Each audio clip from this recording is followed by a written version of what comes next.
Hi, everyone. I know it's been a long time since I've been around. And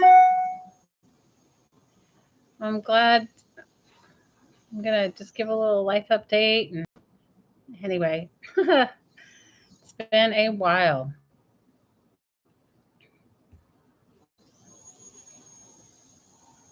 Just trying to, YouTube's changed all their things and I can't seem to figure out. Hi, Lori. Oh, so good to be back. And it's only going to be for a little bit. How are you, girl? So I am working on a journal I'm going to send to Care for her December auction. The December auction is going to be all about journals.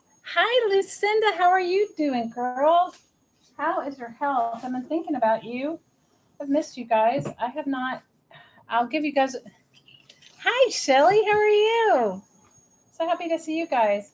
So YouTube has set up this whole new thing, and I'm not so privy to how it all works yet. So I'm kind of trying to figure it all out as I go along. I am doing good. I'm getting ready to move, and I can't do anything. If it's really loud outside, you guys, I can't really do anything. I wonder if I can fix. Can you guys hear me? Okay. YouTube changed all their settings and stuff, and so I am not up on all of it, and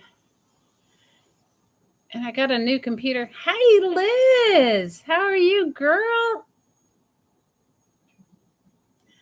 You got a clean bill of health, Lucinda? Oh my goodness, that's such fabulous news. Oh my gosh, I'm just trying to see. I am still in Hawaii. You guys, we are trying so hard. I'll tell you guys my update. Let me just get the volume up. Hi, Nana. Oh, Lucinda, big love and prayers. How are you, girl? Everybody tell me what's going on in your world. I'm trying to figure out guys, I am like so who's allowing me to craft. You know what? It's not even allowing me to craft. It is, I have been purging and I'm still trying to figure the volume thing out. Let me see. Oh, I think he showed me down here. Let's see.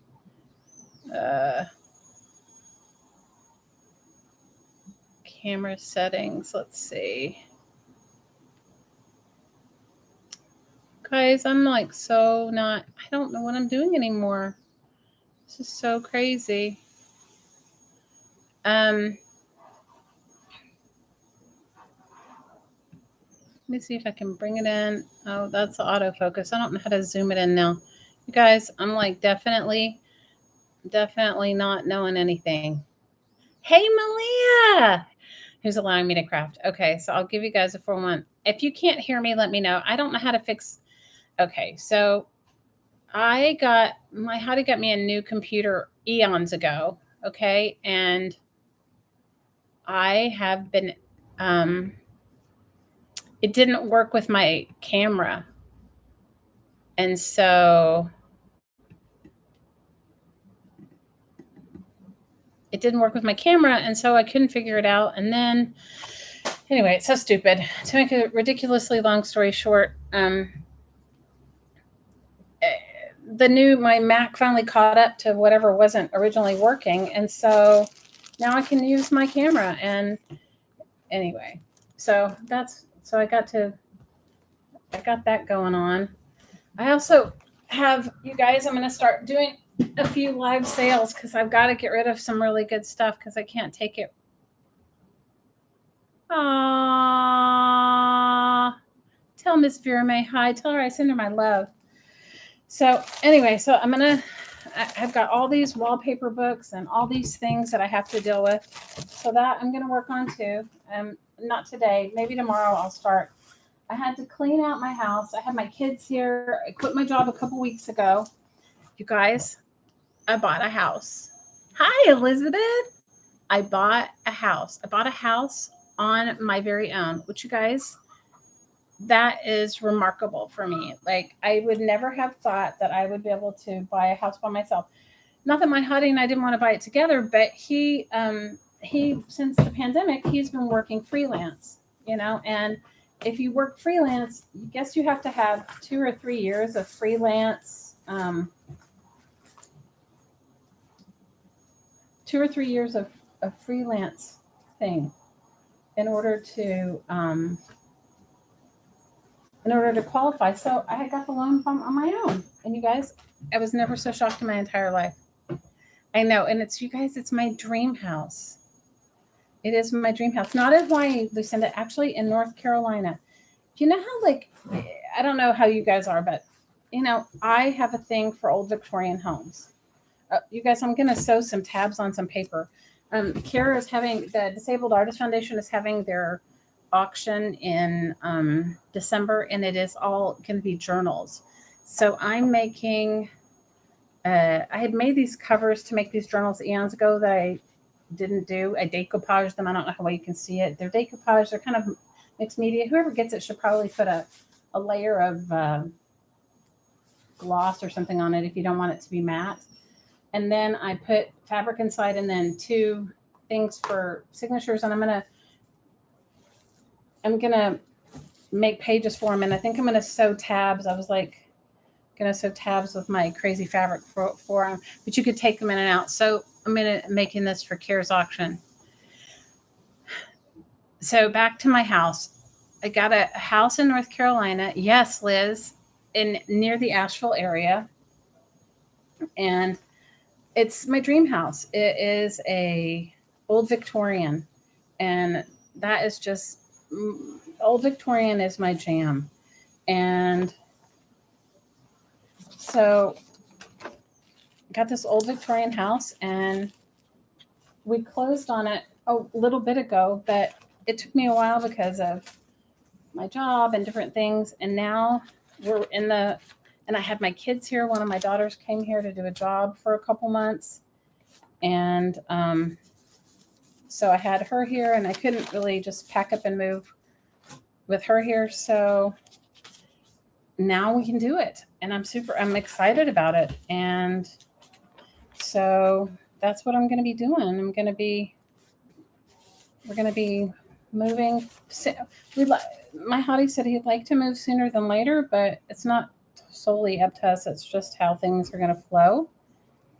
And so we'll see how it goes. We'll just see, you know. So we're trying to get out by the end of the month. I don't know if we'll be able to. Yeah, near Asheville. You guys, it's a whole ridiculous long story, but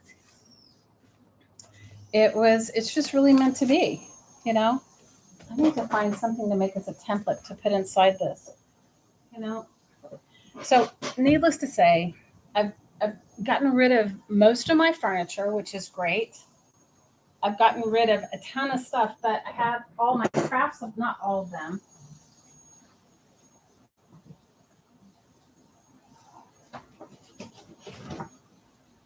Guys, I need a template. I need a template to make my pages.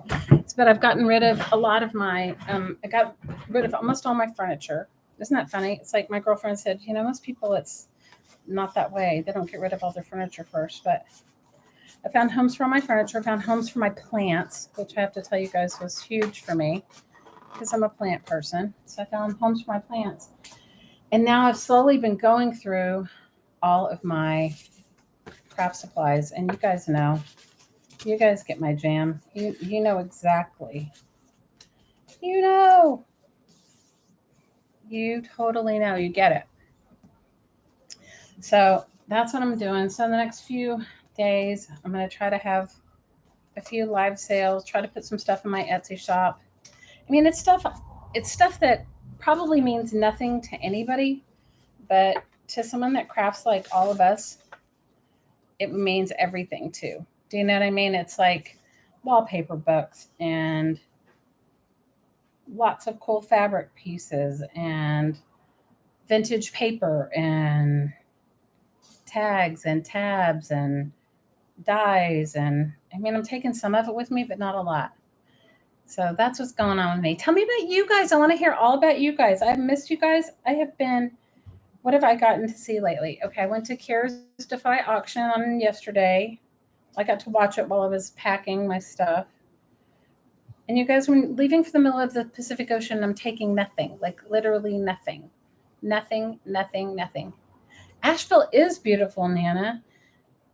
You guys have no idea. Buying this house was like it was an ordeal for me. A good one, but still an ordeal. Um, I had to go, and if I told you guys half the stuff, it's so silly. It was just so ridiculous.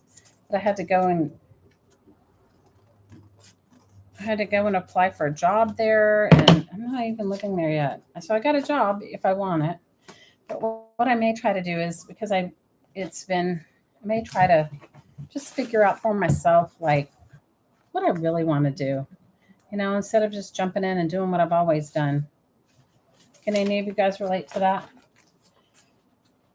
So Care's having the auction in December, and it's going to be for handmade journals. And so a lot of people are making journals. So I'm going to make some. I'm going to make one, maybe two. I don't know. I have so many. How many of you guys have all those unfinished projects? Nobody, right? Just me. I'm the only one that has all those unfinished projects to do. Have more unfinished projects. You guys, going through and looking at all my stuff, I have to tell you, part of me is like, oh my gosh, what was I thinking? Like, why didn't I finish some of this stuff? So tell me, what are you guys working on? Is anybody working on anything? Are you guys, what is everybody making? I'm so out of the loop. What have I made craft-wise? Besides like a handful of birthday presents, not much of anything. Tell me about you guys. What have you guys made? I am like, and I think I'm going to do a kind of a naked journal. I don't know. We'll see how it comes out. Maybe it won't be naked. You made 8 mini albums? Oh my gosh. You just need to embellish them? Oh my gosh, that sounds awesome, Lori. You're playing with your sewing machine? Yeah, I'm going to use mine. It's sitting right here. I'm going to sew some fabric tabs on this paper. That's what I'm going to do. I think that's awesome.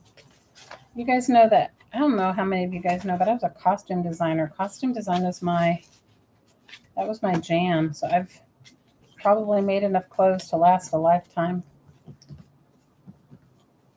Hi.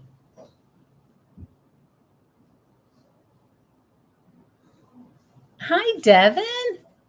You got your jelly plate? Ooh. Lucinda, you know what? I found mine the other day. And I'm like, I should do a filming of my packing. You guys would laugh because I'm not taking much. But I am gonna take some of my craft supplies. Hey, Malia, would you do me a favor? Would you go put, no, I'm not getting rid of my jelly plate. Will you go put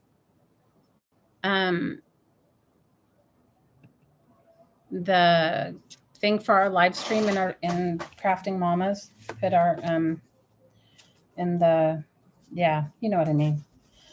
No, I'm not gonna get rid of my jelly plate, but you guys, I have so much stuff. It's like, yeah. You guys would be like, what in the heck were you thinking? You were thinking, what in the heck were you thinking? 2, 3, 4. I'm thinking maybe 10 pages or 20 pages per signature. A good thing I've been calamaring. Oh my God, Liz, I have been. I really have been.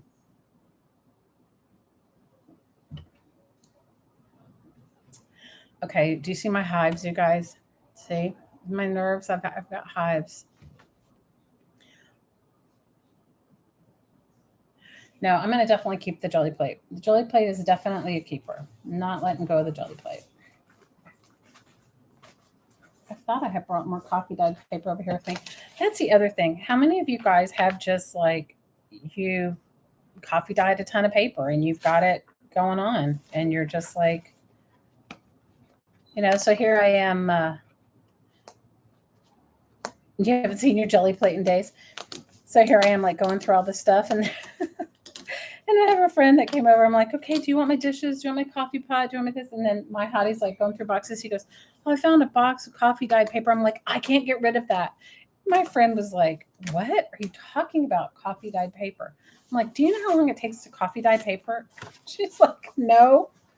She's like, I don't actually know how long it takes to copy dye paper.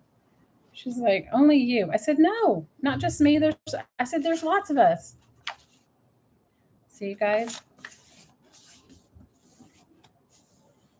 The plagues of coffee dyed paper. And it's like, she's like, you coffee dye paper? That just goes to show you how much I don't share with my friends, right? I don't share with them that I coffee dye paper.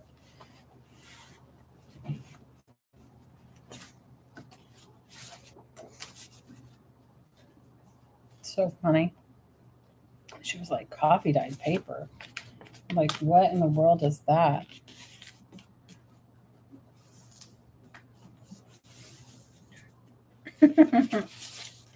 So I got a stash of paper I'm taking with me. I'm taking a little bit of fabric. I have so much fabric, you guys. I think I could be, and they used to say, I don't know if this is still the same, especially in quilting circles, the one with the most in the end wins, like the one who has the most fabric at the end of your life wins. Girls, I think that's me. I think I am the one with the most at the end. It's like so seriously ridiculous how much stuff I've saved, made, have.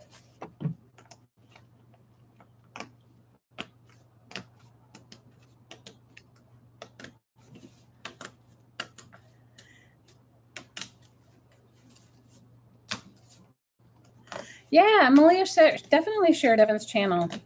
You guys should definitely all go subscribe to each other. You know I'm all about that. I am all about that.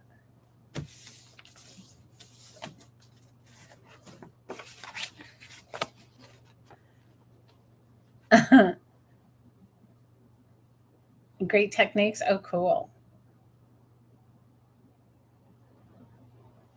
Hey, Kim, how are you, girl? So I know probably today, Meridell's probably on, and everybody else is on too. But you know what? There's no good time to go on when somebody else is not on. It's just kind of like the nature of it, So you just got to go with it and just realize that there's enough on YouTube for everybody. Hi, Mary Lou. How are you? So, for those of you guys don't know about Disabled Artist Foundation, you should check it out. It's a nonprofit run by Care Heart, and every month she has auctions, and all the money goes to 100% share to send art supplies. So if you go over there and you subscribe to her channel, she does monthly auctions and pop-up auctions, and she has really cool supplies people donate. And I mean, it's a really good way to give back, at least I think so. So I'm making this little journal. It's going to go for her December, and I think Kim's making one too, aren't you, Kim? It's going to go for her December Defy auction, where she's going to be auctioning off journals or sell. I don't know if they're auctioned or if they're flat priced. I don't really know, but that's what I'm working on now. Because you know what, if I'm packing all up and letting go of a bunch of stuff. If I don't do it now, I won't get it done, and I won't get it shipped to her. Hi, Linda. How are you, girl? You already sent yours, Kim? Oh, you see, Kim, you're like on it. So if any of you guys want to donate a journal for the month of December, please do. And it doesn't have to be, because we all make such different eclectic art, do it your way. I mean, obviously I'm doing mine my way. I'm gonna sew the signatures, but right now I'm just figuring out how many of these. Did you guys ever go over to Lisa My Eclectic Life? She did this process. I can't remember what she calls it, but I made this paper using her process. I don't know how well you can see it, but it's so cool. It's her coffee. I think it's coffee dyed papers and more or something is what it's called. But I've made these, and I made them eons ago. And if you guys go over and look at the video that I did where I showed the book that I made for my daughter when she got married, one of my kids got married during the pandemic. Okay, she said, "I'm not waiting for this pandemic to go away. I'm just going to go for it." So they got married during the pandemic, and I made her a little guest book, and I used the paper in that. And I used the technique that Lisa shows from My Eclectic Life and making it.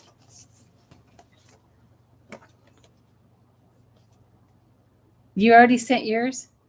But you have a couple more to send? You guys, it's so cool. Can you imagine? You know, I was talking to my partner about this because we were talking about, we were just talking about like all my art supplies because right now that's like pretty prevalent in my house. I mean, the amount of stuff I've saved is ridiculous. But anyway, we were talking about it, and I was just saying to him, you know, I know it seems like I have an overabundance of art supplies. I said, but really, if I had to, the art supplies that I've used, and most of mine are recycled, as I'm sure many of you guys know that already about me, but most of mine are made from recycled stuff. And so it's not really like costly as far as, I mean, time consuming, yeah, as far as like dyeing and collecting and that sort of thing, but not costly as far as, you know, paper is what it costs, and then you dye it. It takes you a long time to maybe get it the way you want it. 1, 2, 3, 5, 6, 7, 8. So my thing with him was I said, you know, some of these things that I made during like one of the most stressful times of my life. Like, if I had to pay for therapy, I said, this art was my therapy. I said, if I had to pay for therapy, think about it. Think about how much money I saved for myself by just making art. How many of you guys feel that way? We were laughing about it. I said, think about it. So my crafting has definitely filled my space, you know, filled my life with things that I love. And I know that I have some more coffee dyed book text. I'm going to have to go find it. I just don't know where it is right now. If you guys saw my house right now, you'd be like, oh my gosh, Shelly, I feel so bad for your partner. Not I feel bad for you, but I feel bad for him because I have a lot of stuff. He's been super good, but I still have too much stuff. Let me see.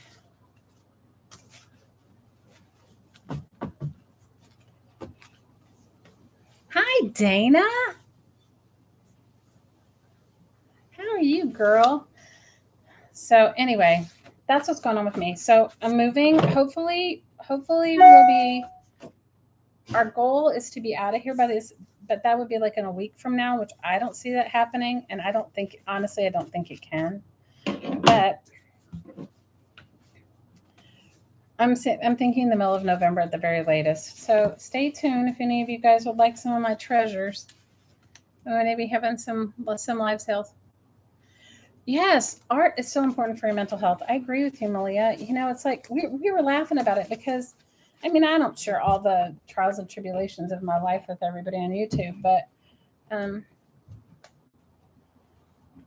I was going through a really difficult time. One of my kids had a really serious health condition, and I was going through a really hard time with that, and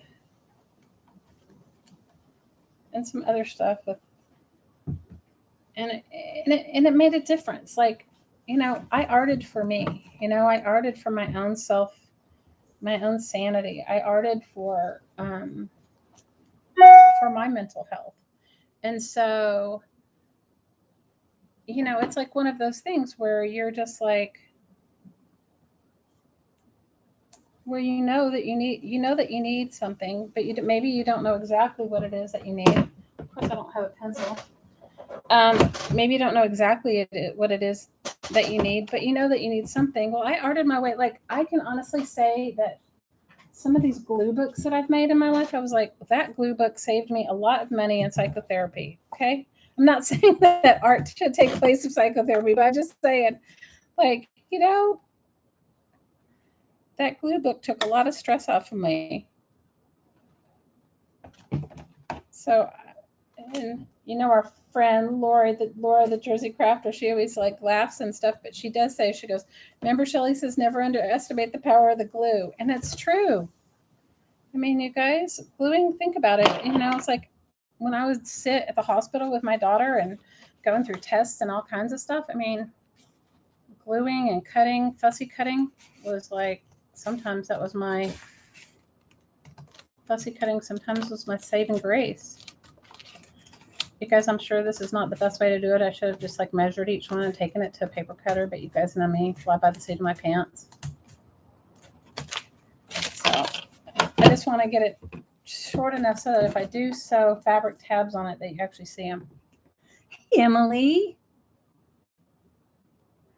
It's 5 a.m. Where do you live, Emily? I forget. Hi, Taz. Long time no see, I know. Hi, Jilly. Oh, you guys, I'm so glad you're here. Thanks for stopping by and saying hi to me. I appreciate it. So if you guys want some of my treasure, stay tuned for the next, I don't know. Every day I keep saying I'm going to do it today, and the day gets away from me. The day totally gets away from me. Purging and going through things.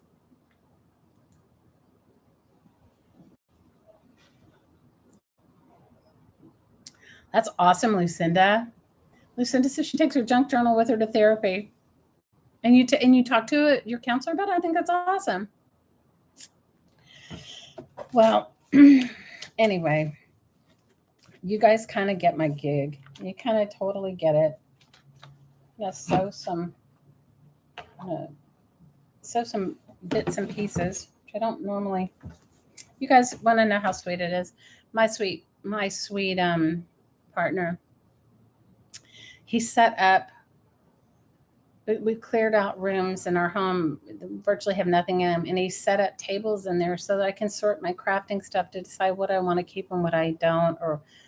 And he's just so sweet. Lucinda, I think that's great. I mean, I think that's super awesome. I really do. Kim, what kind of journal did you make? 3, 4, 5, 6, 7, 8,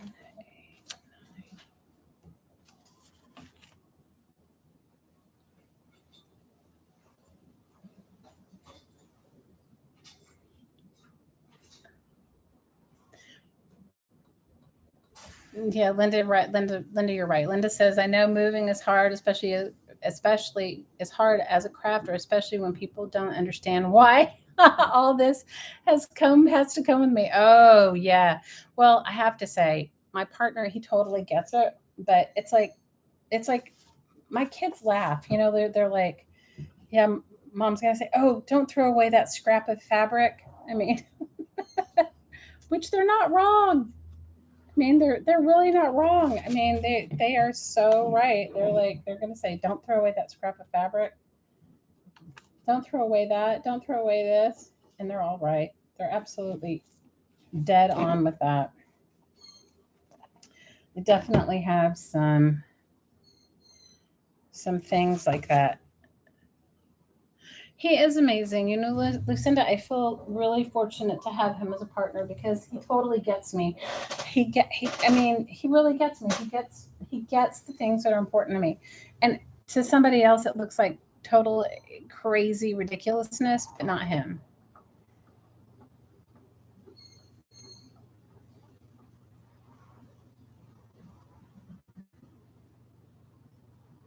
You just saved another shirt. Oh, Malia.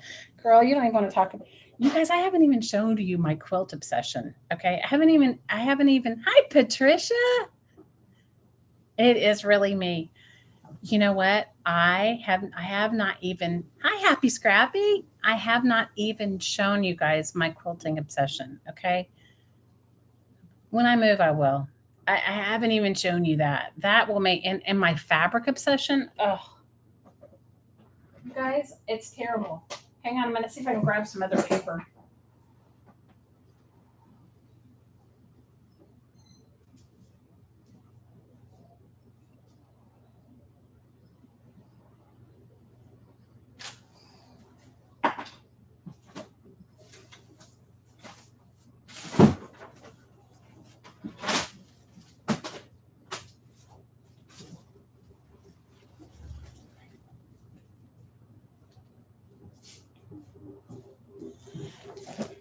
long before junk journals came into my life, I had an extreme obsession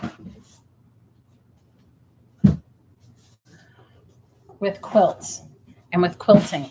Both my grandmothers were quilters. And yeah, let's just say I have issues, okay? I love this book. I'm definitely going to take some pages with me, even if I don't take the whole book. It is a book of fonts. And I love it. I'm going to put a piece in there.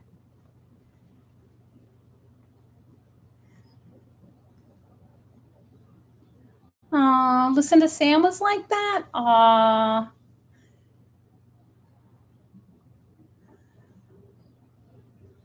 Well, I think, it's like, I don't know. I feel like I hit the lottery with him because so that can't always be easy. My kids were not easy with him. Like, look at this. Look at the pages on him. I got some cool like pages and fonts and I don't know. Anyway, we're a blended family and my kids were not always easy and not always nice with him. He stuck it out, you guys. He did not waver. And then that and my crafting ridiculousness, please. He's like, so he just gets me and I appreciate that, I really appreciate it. I guess it could be worse. I could be like a clothes horse or have expensive handbags or shoes or whatever, but no. Mine's just scraps and trash and magazines and painting papers. And I thought that I had saved in here some I'm in our back room. I thought I had saved some. See, like I even made like an envelope with that font book. See, I have an obsession, you guys. I have an issue. But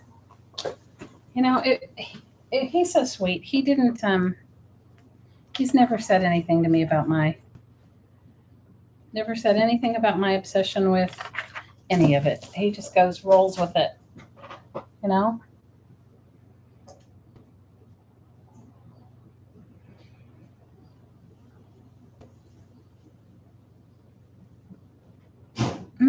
Lucinda, I'm so sorry. Linda, I've always quilted. Okay, I've always quilted. I just never shared it with you guys because it's like I don't have the camera set up for it, and maybe I will when I move. I'll have a camera set up for it. And I've always quilted, always. My kids, yeah, I've always sewed. Sewing is probably sewing's probably my first love. It's like I used to sew something for everybody every year for Christmas, or maybe a quilt or crocheted, or you know what I mean, stuff like that. But when we moved to Hawaii, I don't know. It was not as hot. It's hot here, so you don't really need the same kind of blanket thing you need on the mainland. And I don't know. I just didn't put it this way. Instead of my suitcases are filled with quilts. Instead of clothing, I'm taking quilts. That's what. Yeah, it's like silly, but that's what it is. It's like they're my grandmother's quilts, my quilts. Bits and pieces of quilts. I mean, we all have our own thing, but definitely.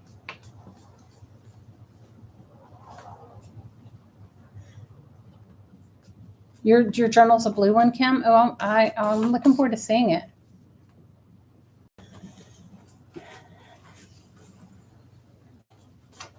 I am looking forward to seeing it. I bet it's awesome.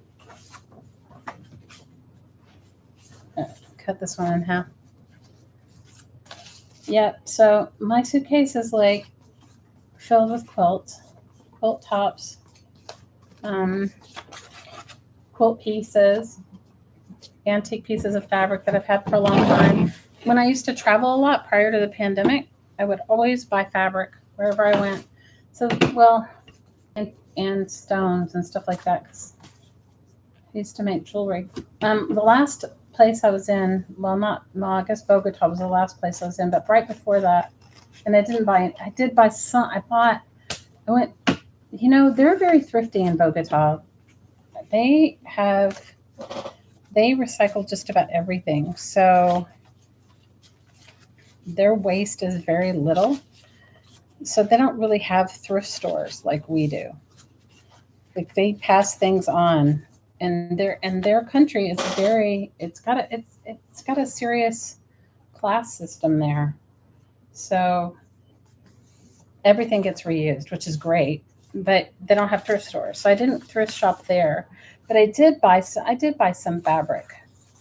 But when I was in Bali, oh my gosh, you guys, I was in Bali a couple of years ago. I don't know, a while ago, when I was still traveling a lot. And I bought some of the most beautiful hand-dyed fabric. I have to tell you, it is stunning. Beautiful, beautiful hand-dyed fabric. And so that's cool. So, you guys, I know this is not the way to do it, but it's the way I'm doing it. It's the way I'm doing it.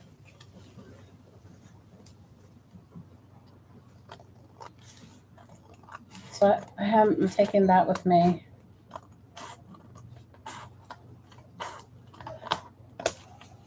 Guys, I'm not taking a lot, but I'm taking, you're going to laugh, I'm taking some journals I made, some journals that were gifted to me. I'm taking some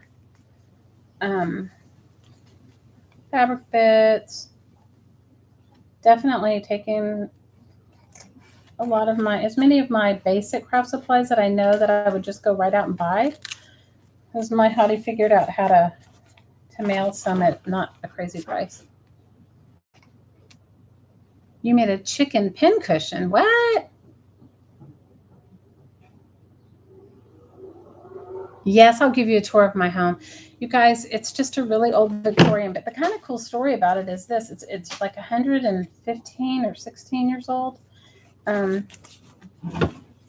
So you guys know that we had my hottie's dad here with us for a little while. We tried really hard to take care of him, but it just didn't work out. His dad has a type of dementia that is very, he's got a type of dementia called frontal temporal dementia. That it's not, generally in dementia, I didn't know this until I had my partner's dad here. Generally with dementia, you eventually die from it. The type of dementia he had, he would never die from it. He would have to die from a natural cause. And the man was completely healthy. He's amazing, physically fit, like beyond anything you can imagine. And he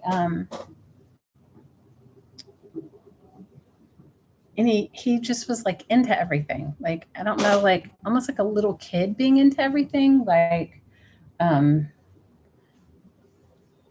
just getting into everything. I don't know how to describe it to you, but anyway, he was just into everything.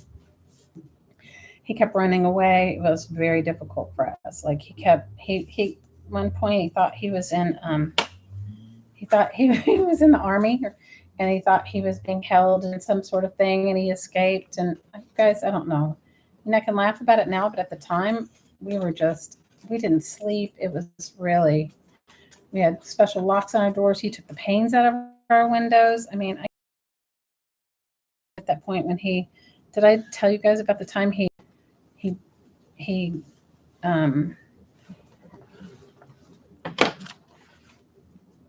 snuck out and he buried his suitcase. He took a suitcase with him and he buried it in our neighbors, like under some bushes or something, like camouflaging it. And then he walked like 11 miles up a mountain. I mean, it was ridiculous. Hi, Sharon. It was so hard and it was so stressful that we miss you too, Sharon. It was so hard and so stressful that it really made us have to rethink like what we were capable of. Not that we didn't want to take care of them. We really did. I mean, so my point in even telling you that was, so in the midst of all this, my partner goes back to where his parents are before his dad came to live with us. And his parents are divorced. His mom was moving. She was moving from downsizing from a really big house to a much smaller house. So, and moving like from the East Coast, Northeast to Florida. So she had all the stuff, and the next thing you know, we had all this stuff. Like she was like, "Oh, do you want this bedroom set? Do you want this? Do you want that?" She went from like a big house, say like a 5,000 square foot house, to like a 2,000 square foot house. You know, and she went from a house that had big formal living rooms and stuff like that to one that doesn't have any. So when he was there helping his dad, and his mom was like, "Do you want your grandparents' dining room set? Do you want this? Do you want that?" And he called me, and I said, "Well, if we're really moving," if we're really, really moving, I said, take it. I said, we don't, that just means one less thing we have to buy. Even if we don't love it, you know, we can live with it, right? Even if it wasn't like our ideal, we could live with it until we figured out what we wanted. So we had all the stuff in storage. So we automatically thought that we were going to be moving kind of close to where his dad was, so his dad could stay in his home, and that we were gonna, you know, we were just gonna live nearby and take care of him. But when we realized that he really can't be alone at all, you know, and then he came here, it was a whole thing. So when my partner took him back to go into memory care, he had to clean his dad's house out. So he asked his brothers and sisters what they wanted, and they didn't want anything. So they're pretty minimalist. So he took whatever his dad, I mean, obviously we outfitted his dad's little apartment in his memory care facility with as much of his stuff as we could, because obviously when you have memory care issues, you want to be able to, you want the person to feel comfortable and confident and stuff. But we ended up with a whole bunch more furniture. So when we started looking for a house, we have all this furniture in storage. So we started looking for a house in the Asheville area. I don't know how many of you guys are familiar with that area. The houses are small, like small, like 800 square feet, which isn't bad for us because the house we live here in Hawaii is pretty small too. So not that 800 square feet is small, but we're talking furniture kind of thing. So my kind of on my wish list or my goal list, I was like, oh, I hope we can find a house big enough to have the furniture that means something to my partner. You know, his great grandmother's dining room set, his, you know, all the different things out there. And it's all kind of cool antique furniture. Well, the house we ended up buying, it'll all fit in. So it's kind of crazy.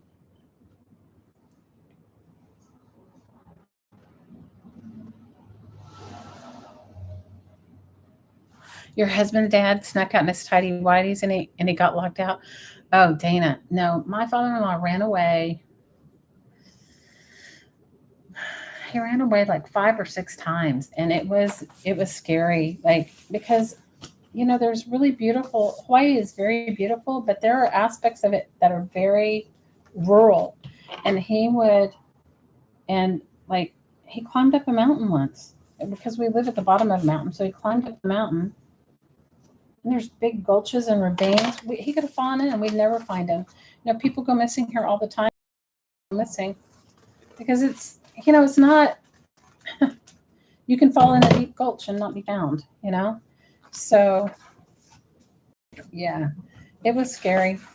Needless to say, but on the upside is we ended up with all this furniture that nobody in his family wanted. And it's all, I love it. I mean, I may end up recovering a lot of it, but his mother gave us like a couple of living room sets. Like her house had multiple living rooms in it, like the house she moved out of, like, you know, I think it was like 3 stories and had like little sitting rooms and a big formal dining room, and, you know, and so we ended up with a lot of really cool furniture that was his grandparents and his great grandparents. And I think it's super cool. So I'm excited about that. So I'm not, whereas before I was like, oh my gosh, you know, like, can you imagine like buying furniture for a house when you've lived like we've lived over here? I was like, so in some ways it's good. It may not be my taste, but it's ours. And for as long as we want it, or forever, or recover it, or whatever, nobody else wanted it. So that's kind of cool. So I'm excited about that. Yeah, so I'm not moving empty. I mean, at least, and before he came back, after he went and took his dad to memory care, and he ended up, we ended up finding the house, and he ended up cleaning out his dad's house. He ended up at some point, we closed on the house, moving a lot of it into the house. It's still some in storage, but he moved a lot of it in. Your daughter used to work in a memory care facility, Linda? Oh, wow. Dana, your husband's dad ran away too, and he went to his old work about 6 miles away. The hard part for his dad here is he thought he was in Jamaica. He kept talking about us. He kept saying, "Oh, my son in Jamaica. Oh, my son in Jamaica." And we were like, "No, Dad." And he did. He didn't quite know where we were. And then he would have flashbacks to like when he was in the armed services and stuff like that, and think that he was on a mission. At one point, he woke us up and then told us he was on a mission, and it was crazy. It was definitely crazy. Yeah, he got really confused easy. The problem with him was he was physically fit, which is not a problem, but it is from the fact that his body physically fit. So when he would run away, he walked 11 miles to the top of a mountain. I mean, do you know what I mean? It is a new adventure every day, Dana. It was totally. It was really hard. It was a hard decision for us to come to realize that we couldn't really help him, because we had sort of like worked around the assumption that we could. But when we finally got to the part where we found a memory facility that was right for him, and we put him in there, he's so happy. Like, you know, he's so happy. Initially he wasn't. Initially he was angry or whatever, and he kept saying he wanted to go home. But he lived by himself in a big, huge house on the top of a hill.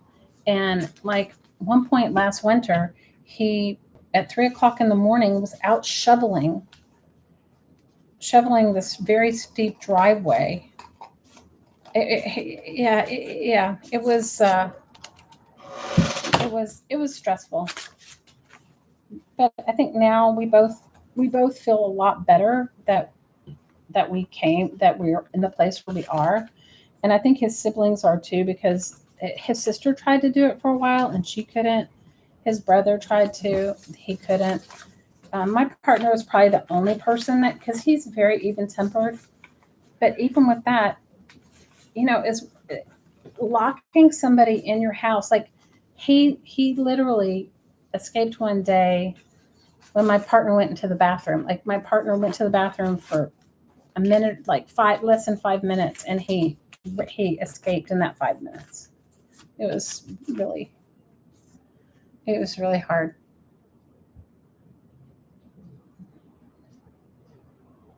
They do go back in time, Kim. You're absolutely right.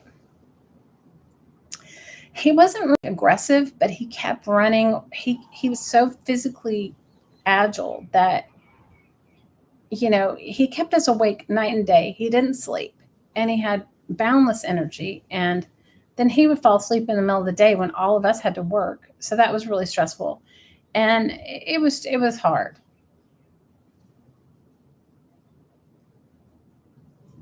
Yes, I do need to live moment by moment. It was hard for you too. You paid someone to sit with him yet? Oh no, but he pulled a knife on your cousin. Yikes! Ugh, it was so. You know what? I'm lucky he didn't do anything like that. I mean, him running away was stressful enough. I have to tell you, that was like beyond anything. Um, and I had a grandparent that had dementia, but never that kind of issue.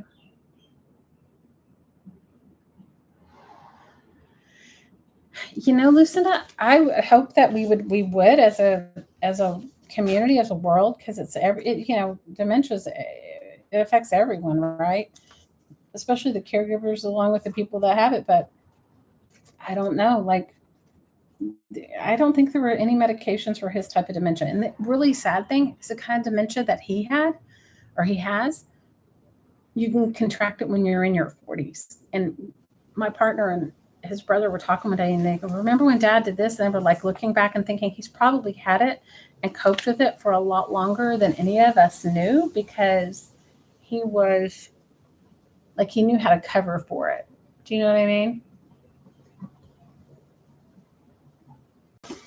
So, yeah, it was stressful. But, on the bright side, we probably would not have planned to move back to the mainland side as quickly as we have now, because of, thinking we were going to have him, getting a house, all those things. But our daughter, who's in high school, is really looking forward to it. So we're all kind of excited about it. Yeah, the sundowning thing. Yeah, that's kind of hard.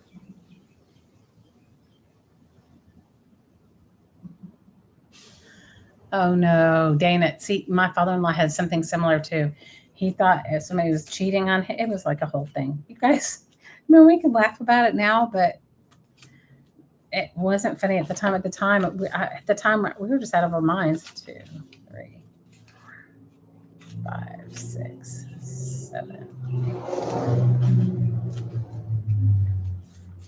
So if I do 12 pieces in each one, that makes 48 pieces total. That might be good. What do you guys think? And then it's like a traveler's notebook. So I'm gonna bind the inserts to themselves, but then you can take it out and add whatever you want to it another time.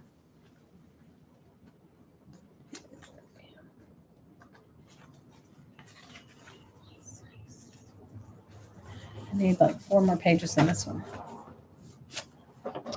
You were in a car accident in 1983 and you had a minor head injury and short-term memory. Oh no. Devin, we thought our official moving date was going to be the end of next week, but okay. The only things we're taking with us is our cars, because you guys know the shortage of cars on the mainland right now, which is a whole nother silly thing. So we're going to ship our cars, and we were supposed to, my partner had arranged for them to be picked up on the 25th, which is in like tomorrow. But he got a message on Friday that they won't make it on that transport. So I would love to tell you that we'll be out of here in a week. I'm guessing probably the middle of November, because that is a more realistic goal for us personally. And now that we have to refigure our cars being shipped, so I'm guessing I'm going to say like November 15th. I was supposed to start my job they wanted me to start my job like 2 weeks ago, but it was just not feasible for us to get out of here that fast. I mean, I would have loved to have done it, but it just didn't work out. So I think starting tomorrow, I'm going to have a few little live sales and try to let go of my wallpaper books and all kinds of dyes and just stuff that is not practical for me to take. Dyes and embellishments and books and all kinds of things like that. So hopefully I'll be able to like let go of a good majority of it in the next week. So I'm guessing the middle of November would be the best possible guess.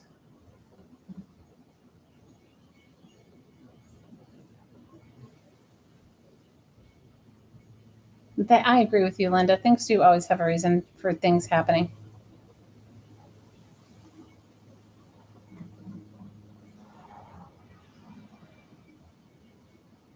Lucinda, I repeat myself. I didn't have a head injury, and I repeat myself. So, and my kids, it totally annoys them. But you know what? They won't understand until they do. Hi, Jane.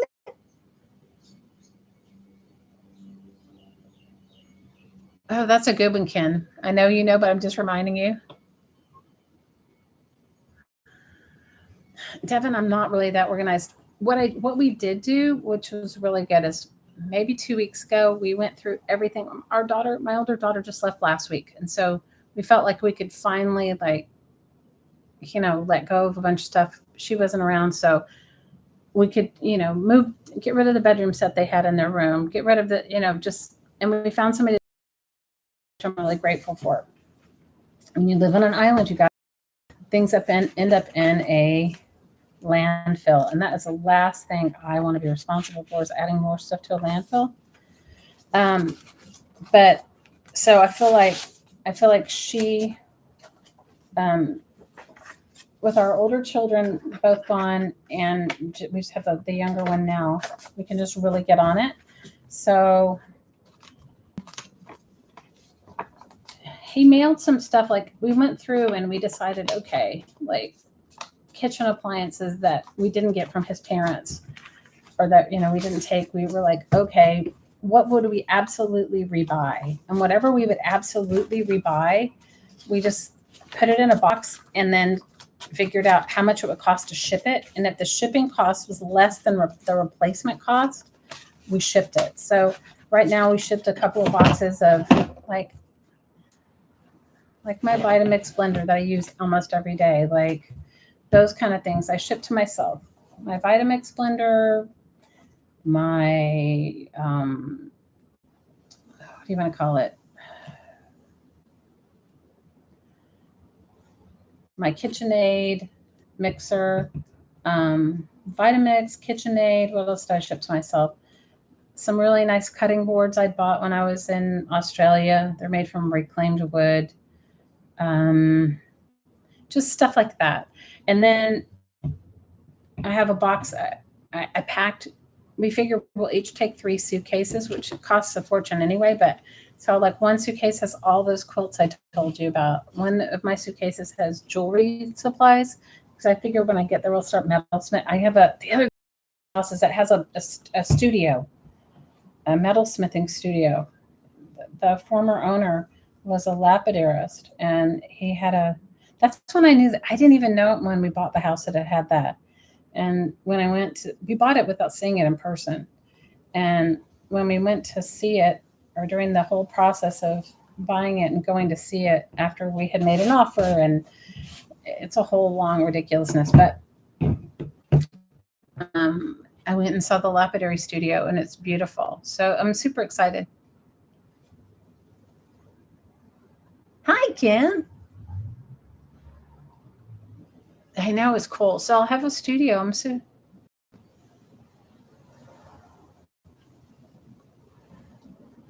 okay. Let me see how to say your name. Hi, Zavalza. Is that how you say it? Zavalza? Anyway, so that I took. So right now I'm down to my craft supplies. I think my hottie has some tools and stuff he's shipping to himself. So now I'm down to my craft supplies. So I've made some boxes to send to Jean for Defy, and I've made some boxes for that. And so now over the next week, whatever I sell, be great. I know it'll get a good home. And then if I don't, then I don't know, I'll find a place to donate it here, or so many cool things that I would like,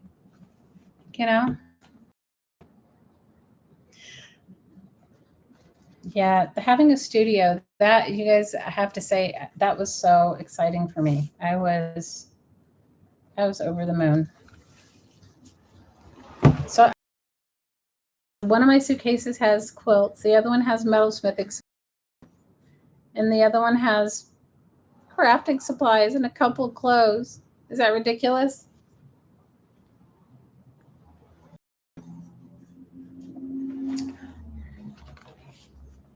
I may put this in a different cover, because I made these covers so long ago, and I was going to fill them with painty papers. And then I didn't do it, because I guess I could still do it.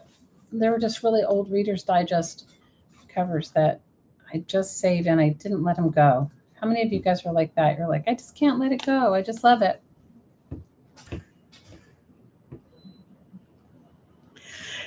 Kim, you know what? They don't really have art in school here. I mean, I did donate some of it to my daughter's old school. I donate my glass kilns to them, because I used to do glass slumping.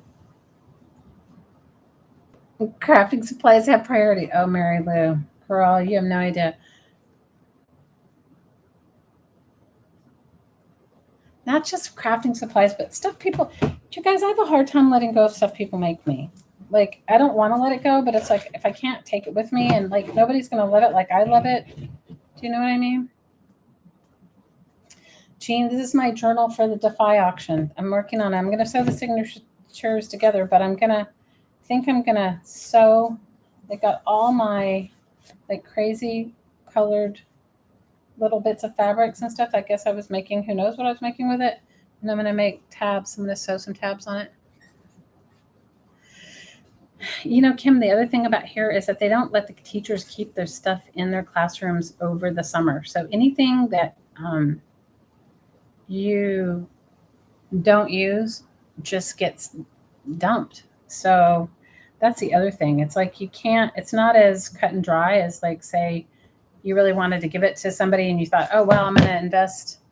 Like I did give my glass kilns to my daughter's old school, and I know they'll keep them. That art teacher I know will. And I gave her all kinds of glue and all kinds of paint and stuff like that. But yeah, it is what it is. I try not to think. I'm not going to think about it. Trying to think about it too much because I can't do anything about it. You know, I mean, I wish I could, but I can't. So it is what it is. It is what it is. You have trouble getting rid of things people make you too? I know, right? What is that? Can somebody just pipe up and talk about that? Like, what is it? What is it? Why do we have problems getting rid of stuff? And hopefully my sewing machine won't be too loud. And if it is, I'm sorry. Why do we have problems getting rid of stuff people give us? I don't know. I am the worst. It's because I love it. And if it's somebody's handmade thing, then I also know how much energy and effort they put into it, right? Did I tell you one of my kids? So I made one of my kids this rug, and I have to tell you guys, it took me forever to make it. It was just a tide rug, and I made it from recycled t-shirts. And the whole reason I made it was because it's like a t-shirt hoarder, and I made it for that reason. And she had a problem letting it go. I guess I need to learn from her, but I don't know that lesson very well. How many of you guys know that lesson? Know it very well. I don't know it very well. If my sewing machine's too loud, I'm sorry, you guys. It's so fast.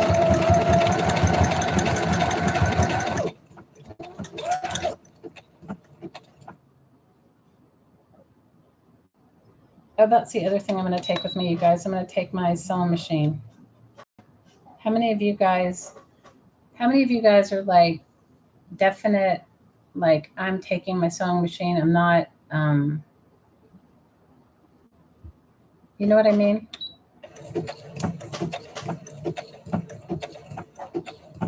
That's me. I'm going to definitely take my sewing machine. That I am taking with me. So I'm not letting it go.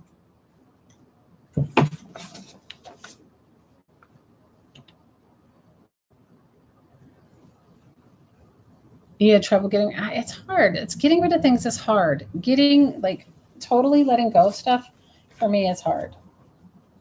So I don't know. I understand. I totally understand. Maybe I'll sew the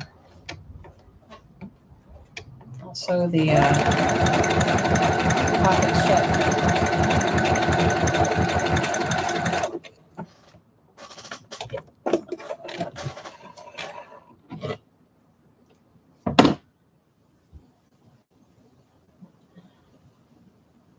You're seeing your featherweights going everywhere with you. Well, I actually bought this machine for my daughter for Christmas. My littlest daughter, when she was in 6th or 7th grade, she started sewing and she loved it. And none of my other kids really sew. Well, I kind of, but not really. And so I bought her this machine. It's an excellent machine. It's a Brother XR3340. And it was like, I think we bought it at Costco, if you want to know the truth. And it was a couple $100. But I have to tell you, I've used it more than she has. She sewed some things on it, but I've sewed a lot more than she has. And I think it works great. I mean, so I'm like, I don't know. I'm like, take it with, it's like It's like one of those things, you like it, might as well take it with you, you know? You know what? I think I'm just going to sew wherever I sew, and then hopefully it'll all work out. Just got to pick out the fabrics that I like.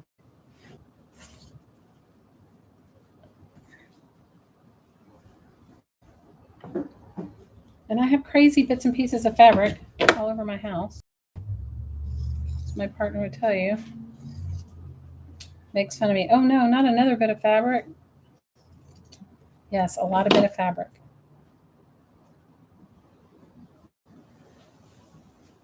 You have a very hard time to move your craft stuff? Oh yeah, it is hard. It's hard. I mean, and it becomes like part of you. It's like part of who you are. It's like a whole thing. Try to explain that to somebody that doesn't craft, though. You can't really explain that to somebody unless they craft. You can't really explain to them like why things are so important to you or why you like it, or it's like, yeah, you guys know what I mean. It's kind of difficult to figure out like,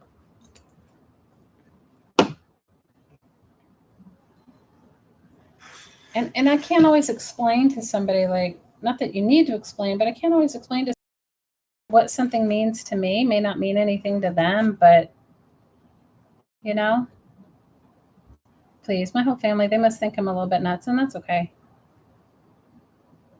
At least my partner doesn't. At least he doesn't say anything. He just says, "Well, Pat," he goes, "Make a pile of what you think you absolutely want to keep, and I'll figure a way to ship it to you." Yeah, you're right. People who don't craft don't get it. I agree with you 100%. I agree with you 100%. I agree 100%. If they don't craft, they don't get it, and you can't make them get it either. Not that it's your job to make them get it, but you know what I mean.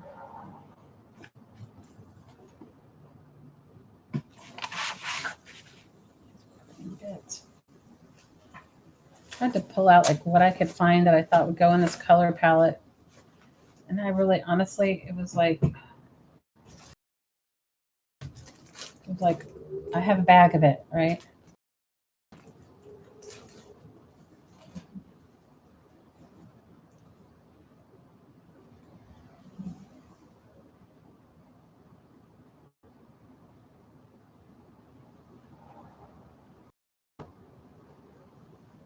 You're not married to your sewing machine, Malia? I'll tell you, my favorite sewing machine that I ever had was probably and it was heavy duty, and it could sew through anything. It was a 19, I want to say it was a 1930s Singer, and it was like a green metal, and it didn't only could do a straight stitch and a zigzag, but I can tell you, I sewed through leather. I could sew through so many different things, and it was it was amazing. And when I moved, obviously I didn't bring it with me here, but I have to say I regret it. I regret not. That's so silly, right? But I regret not bringing that sewing machine. I regret not having it. I used it so much. I could sew anything on it. One year I made dolls for the kids' school fair. I must have made, I don't know, you guys, some crazy amount of dolls. And I could sew everything, even through like the, like when you're sewing, if you're trying to do it down and dirty, when you're sewing like legs onto a doll and you sew them, like you tuck the inside of the doll down and you sew the bits and pieces on it like that. Like oh, I know what I mean. I used it for that. I mean, I could shove so much stuff underneath that sewing machine that the under the presser foot. It was crazy. So the one thing I learned when I made my daughter's journal, my only tiny tip, is that when you're sewing fabric through like really thin dyed paper, and this wasn't thin, but it's fragile. After some papers become more fragile after you dye it, use a piece of posted, your priority mail Tyvek envelope and sew on top of that, and you won't sew like perforations through it. My big tip of the day.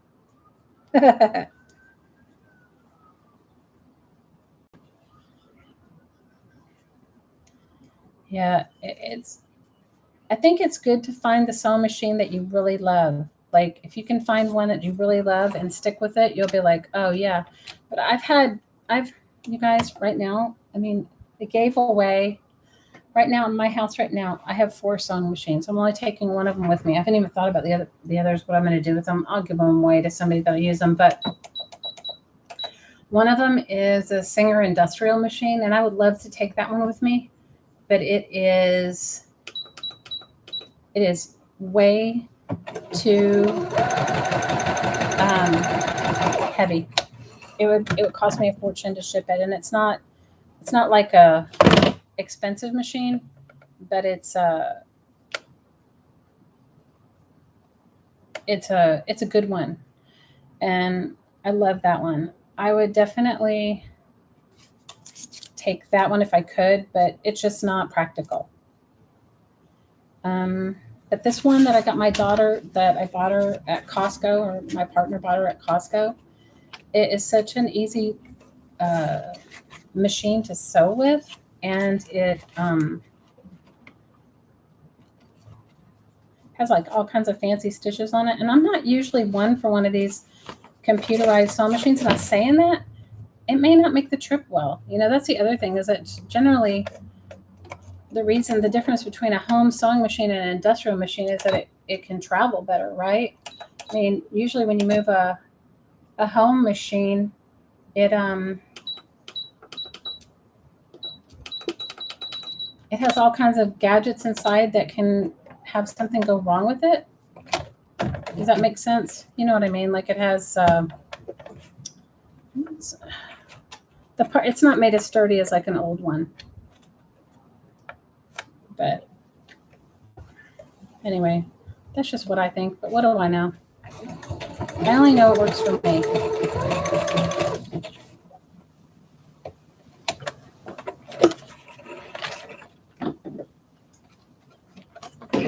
But I definitely think that you need to find a sewing machine that you love, because it definitely makes all the difference in the world when you find one that really works for you. When you go, I love that machine. It does everything I want it to do. Well, saying that, I used to have one that I just did a straight stitch on, but it could stitch through denim. It could stitch through, like, if I was going to make some upholstery things, or if I was going to make some heavy duty things like that, I would use that one. I'm not going to back stitch on this paper because it'll definitely put a hole in it.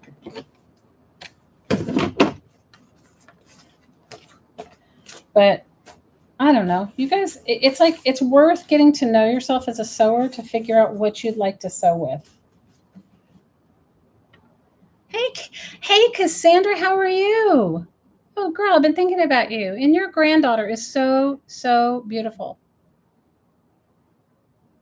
Brian has a machine and it does everything. Does Brian sew, Malia? That's awesome.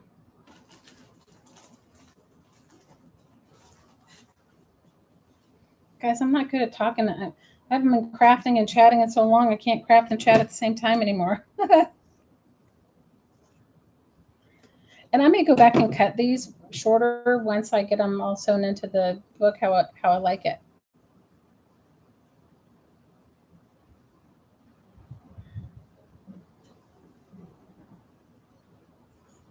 Brian sews, his mother was a seamstress. Oh, wow. Girl, he should be the person to help you get the best sewing machine possible. He should be on that sewing. He should be on that sewing extravaganza. He should be the definite person to, like, give you the 411 about what kind of sewing machine to get.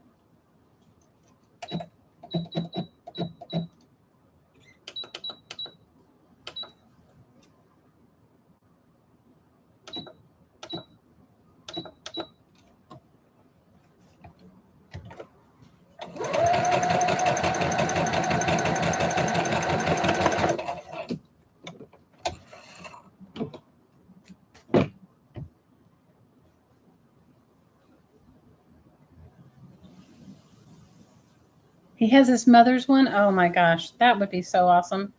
What does he sew? What does our Brian sew?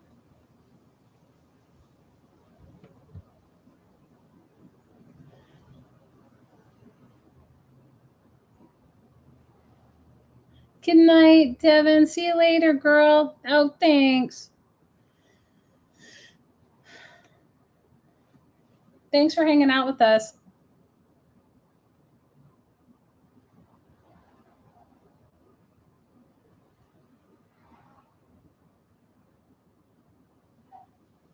You had an old Kenmore that sewed everything. I know, right? I got my first sewing machine. I think I was 16. Maybe I was 15. I don't know. That was my own, and it was like I think it was an old Kenmore. Oh wait, well it was. I guess it was new back then. I don't know if it was new or not, but um, it could sew. It sewed everything, and I loved it. But as a moving or whatever, when I lived in New York, I could find the best deals. I mean, you could find the best deals on just about everything there. And I bought an old sewing machine. I want to say it was from the 30s. It was a Singer. I think it was a featherweight. I know it was a featherweight, but it was this green. It was green, you guys. Heavy, heavy metal. I could sew everything with that thing. I carted that sewing machine around with me for years, but it was way too heavy to bring.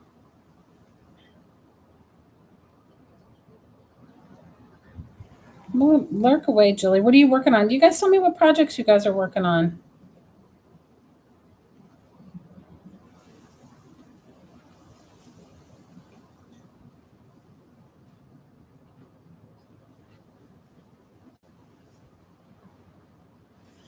I guess I should just plan this out a little better. I'm packing all my stuff. If I'm going to make a journal, I better get to it now because there won't be any supplies I'll have used. I'll have put them all in or gotten rid of them all. So now that's where I'm at right now. So I better figure it out before I keep going any further. I should figure out what colors I want in this signature. And I may just use some pinking shears and cut it. But we'll see. The new ones are mostly plastic. Hi, Janice.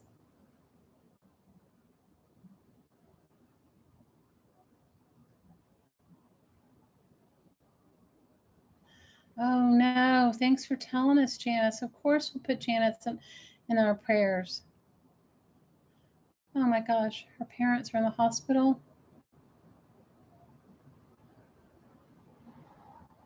Oh, Janice, thanks for letting us know, girl. Yes, we'll put her in our prayers. I love Janet Nash. If you guys haven't gone over and watched her channel, I love her. First of all, I love her voice. Okay. She's got the most beautiful voice. And then she always is making something really beautiful, but she makes everything sound so good. You guys pipe in and tell me what you think. I'm not digging these colors, you guys. I guess I should just sew a bunch on and then just deal with it later. Deal with whatever it is later. I love Janet Nash. I absolutely adore her. I love her art. I love her.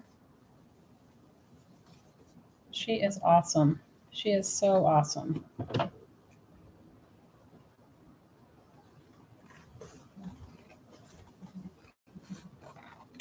I may put some of my painting papers in here too, but I'm going to have to find some of them. I'm sending you some, Jane. Don't you worry about it. I heard that the last time we were together. Jane said she had none of my painting papers.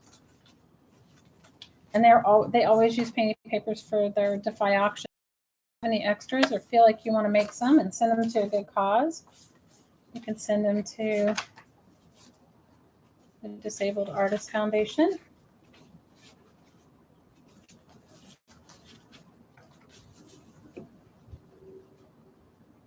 Janet is special. I agree with you.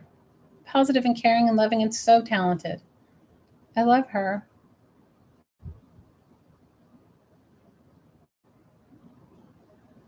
Yeah, definitely keep them in our prayers. Are you kidding?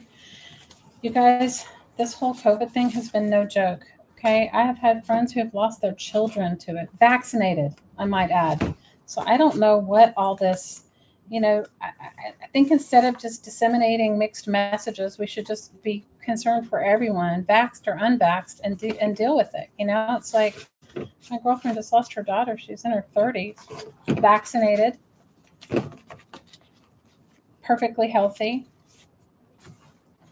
I just think that we all have to be kind and be on top of whatever's going on with our own bodies and do our best.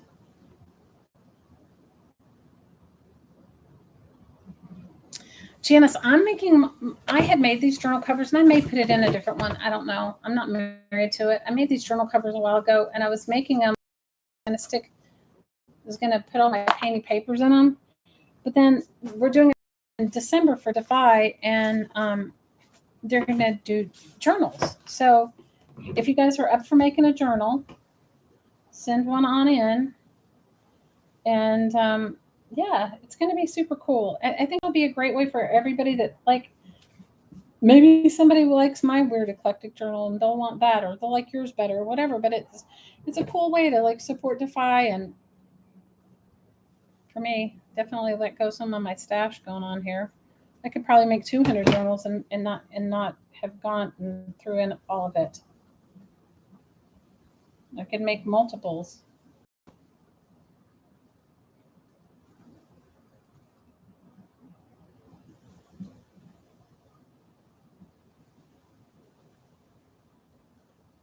So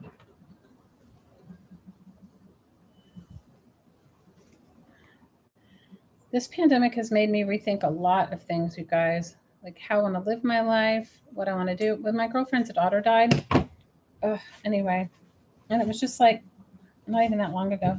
Maybe it was a few weeks ago.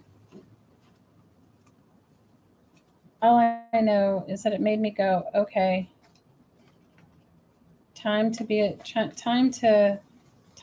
with me. Time to deal with my stuff. Like it made both my partner and I go, okay, do we have? It's going to sound so morbid, but do we have a living will? Do we have, like if that was us, what would we want? Because I mean, it was hard for my girlfriend because her daughter was so young. Her daughter didn't have anything like that done. She had pets and cars and home and all kinds of stuff, and didn't have any. There was no. Obviously, she was like 32, I think, or 33. She wasn't planning for that. So it's really made me like think about like what I need to do for myself. Like getting it together, like getting together doing all that stuff, doing the living will, doing I don't know, whatever. You guys know what I mean, though, right? I think it's just none of us have really thought about that, or at least I haven't. And I'm not that young, but shame on me for not having done what I need to do, right? But your friend just passed. Oh no. His wife is on a ventilator. Oh no. Dana. Love, love, love. Malia said she sent a flowish journal. I think any journal will do. Anything. Your friend is a traveling nurse, and she just came home from Maui. Oh, it's not good here, you guys, and we don't have great medical care.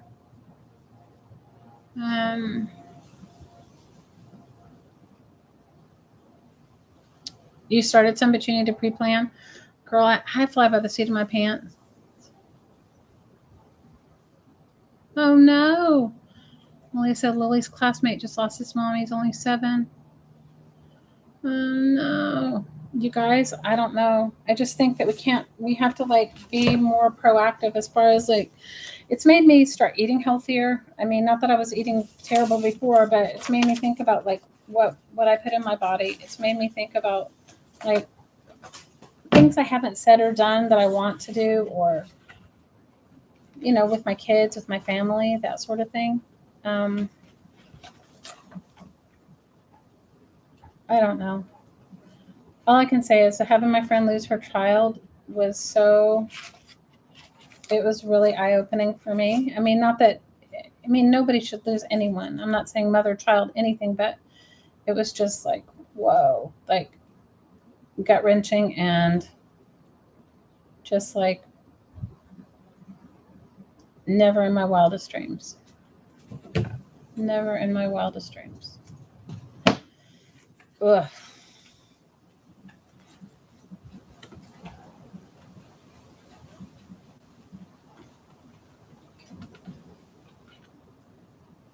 Hey, Walmsley, how are you? It is sad, so many people. I agree with you. I agree, Miss Dana. I agree.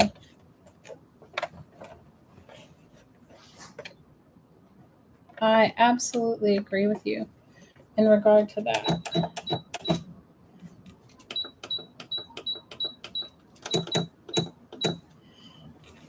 So I'm making my zigzag stitch on this as big as I can, as wide as I can, because it's only tacking it to the paper. And this particular paper that I'm doing it on right now is avocado dyed, and it is very thin. And that is why I went ahead and sewed it onto the, I don't know if you can see it very well, but see how the sewing machine will tear a hole in the paper?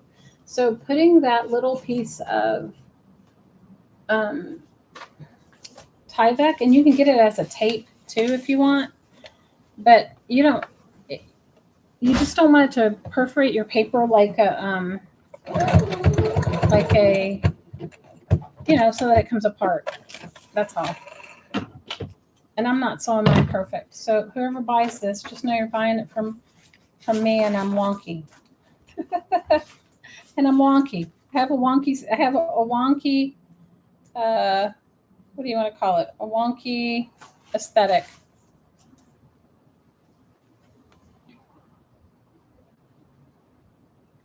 Everybody needs good vibes.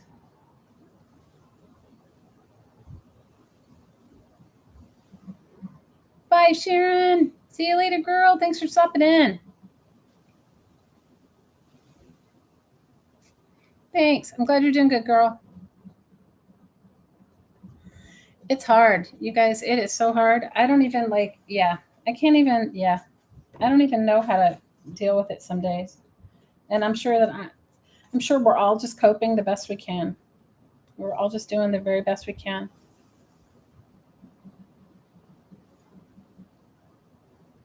So prayers to your son, to Lily's classmate. I can't even imagine.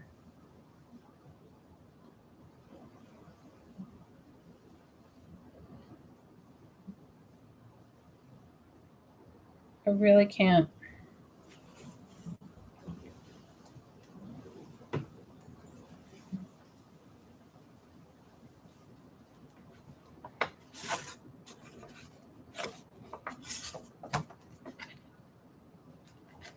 You guys, if I was going to be smart, I would just gather them all first and then sew them on. But no, that just can't be me. I can't just. I got to do it I got to make it hard for myself.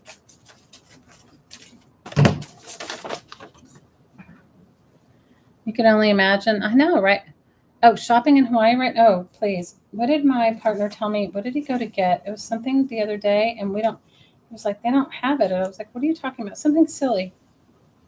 Bread. He was going to, and we don't even eat a lot of bread, but he was going to get some bread. So, because we're trying to eat everything in the freezer and in the pantry and whatever, and I have a lot of tuna fish. So I was going to make some tuna salad, and he went to the store and they were out of bread. Like he was like, they don't even have, and he went to Costco. He was like, they don't even have, and he starts telling me what they have and what they don't have, and I'm like, wow. Like, I don't even know what to say to that, you know?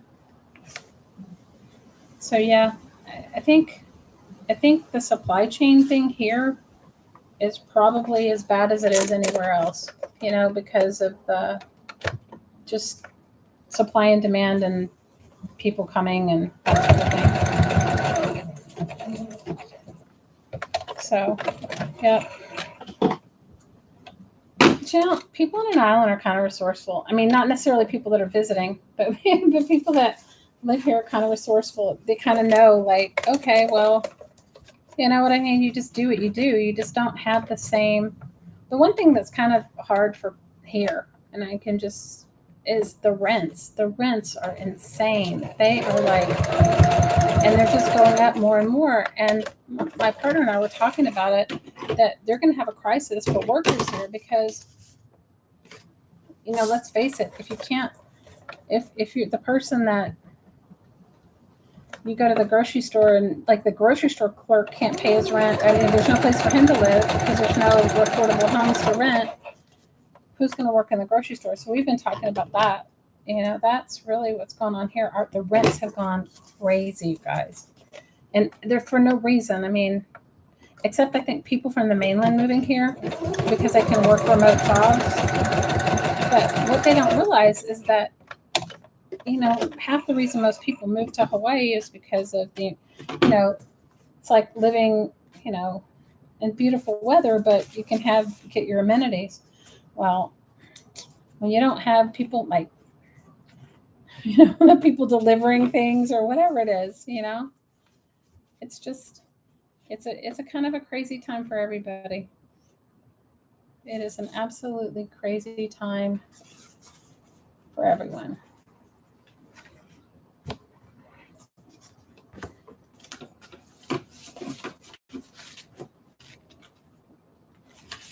So I don't know. We don't know. I mean, we were just talking about it a couple of days ago because he was like, have you noticed this? And you know, it's not that I haven't noticed it. It's just I haven't really put my attention on it.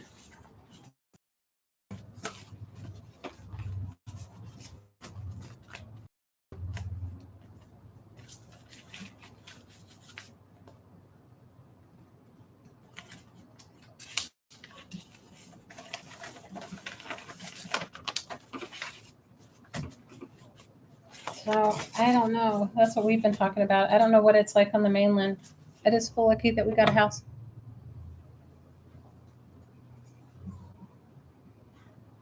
Costco's limiting certain things. Well, they just don't have it.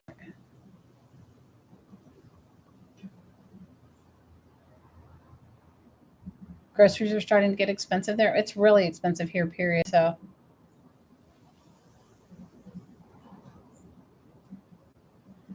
oh, what happened to Cooper? What did I miss? I didn't see it. But prayers for Cooper.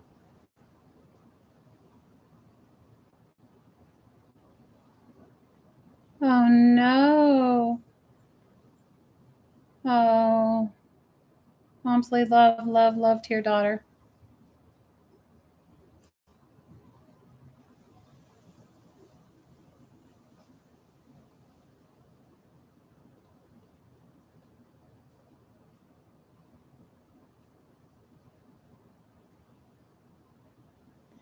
Yeah, big hug, big love.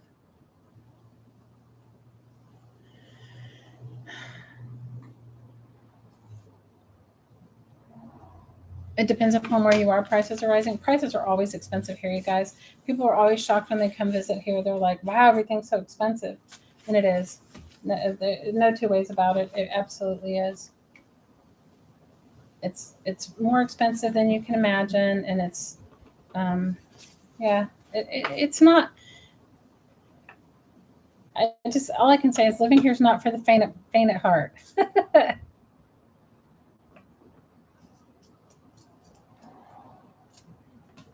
That's all I can say. That is all I can say. Big hugs and prayers. You know, Deb, I went through that myself. Tell me what your first name is, Wamsley. I don't know why I think it's Deb, but hi, Joni. Oh, I missed you guys. I have missed you guys so much.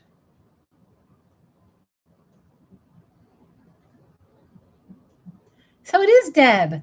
Yeah, it's like, why do I think your name is Deb? You know, Deb, I did. I mean, I don't usually talk about stuff like that, but I had several of what your daughter had, and I can tell you there's nothing you can do except love her and allow her to grieve. And grief takes so many different forms, especially in that way, because it's almost like you're mourning the possibilities, you're mourning the promises, you're mourning all kinds of things. It was a really difficult thing for me. And I had several in my adult life, unfortunately, for whatever reason, right? And all you can do is love her through it. And eventually you come out on the other end and you don't know how long that'll take. I mean, grief is so personal and everybody grieves in their own way. And I can remember, like, somebody told me, you just need to get over it. And I remember thinking to myself, that comes from a place of somebody never, ever having anything like that happen to them. So all you can do is love her through it. You know, there was this amazing book that I got one time in the hospital, and it was called, oh my gosh, it was by this Native American woman. Let's see if I can find it, because if you find this book, you should get it for her. Get my phone. Let me see if I can figure out what it is. I think it's called, let me see. It made a huge impact on me. And one of the times, actually a nurse told me to get it. And the nurse was so compassionate. It's called Embraced by the Light. Okay. It's by this woman. It looks like you can get it for like $1 on eBay. This is the book. It's called Embraced by the Light by Betty J. Iotti. And I tell you, get it for your daughter. I have to tell you, it really helped me. It really, really helped me. And it's about a mother's loss of a child. And but it's so beautiful and so profound that it really helped me. And I would say, get your hi, Kath.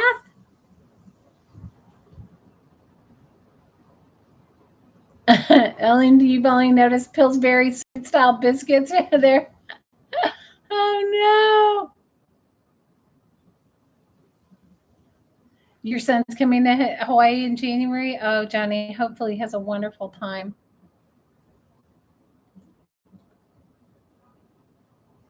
I hope he has a wonderful, wonderful time.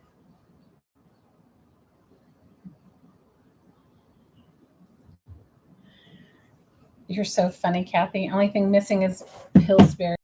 Girl. All right, I need to sit down and plan out my colors. This is driving me a little crazy because I don't have what I want. I don't have what I want. It'll all end up being fine in the end, but it's just me being my picky self. My picky self with all my phrase of bits and pieces.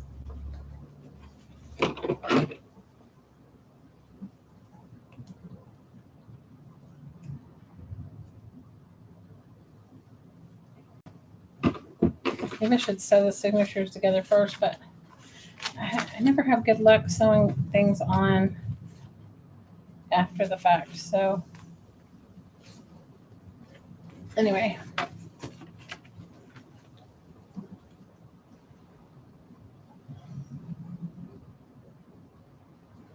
Oh, Janice, that's horrible. Hi, Trish.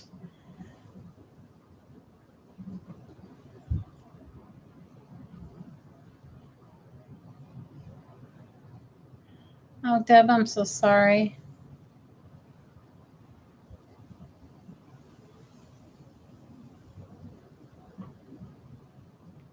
Hey, Shelly.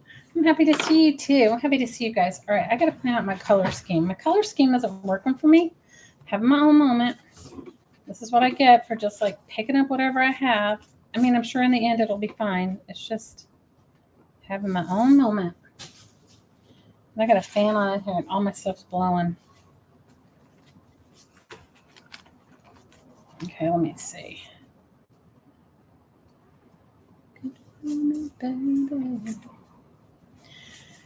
You know, I don't, and you know what's really sad too? I mean, not to be a Debbie Downer or a Shelley Downer, is that nobody really talks about that. Nobody really talks about that unless you like, And to have somebody tell you, hurry up and get over it, it's like, ugh. It's like we all do. I had somebody when my mom passed away tell me, like, you should be over by now. I used to supply this woman with her whole jewelry store basically with stuff. And my mom got cancer, and I ended up trying to help her. And she wasn't, she got diagnosed and was passed away less than 6 months later. Okay. So it wasn't like it was some years and years of long drawn out stuff. And I was just, you guys, I was devastated when I lost my mother. I was really devastated. And I had my youngest daughter, who is now 15, was an infant. Okay. An infant. And this lady that I was supplying her jewelry store with stuff said, you need to get over it. I need product. And after that, I was like, you know what? I'm done. I was like, I'm done. I mean, and I was like, grief is so personal, and nobody can tell somebody how long it's going to take them or what the right time is or whatever. I mean, but I remember thinking after that, you know what? That was ridiculous. That's what she said to me. She's like, you need to get over it. So when we talk about, like, people just don't really talk about things like that, processing grief and that sort of thing. And that it's so personal, and like, I, like, who knows how long it's going to take to get over it.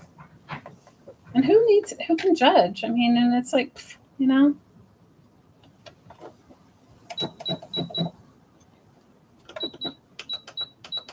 needless to say, I didn't supply that lady with any more jewelry.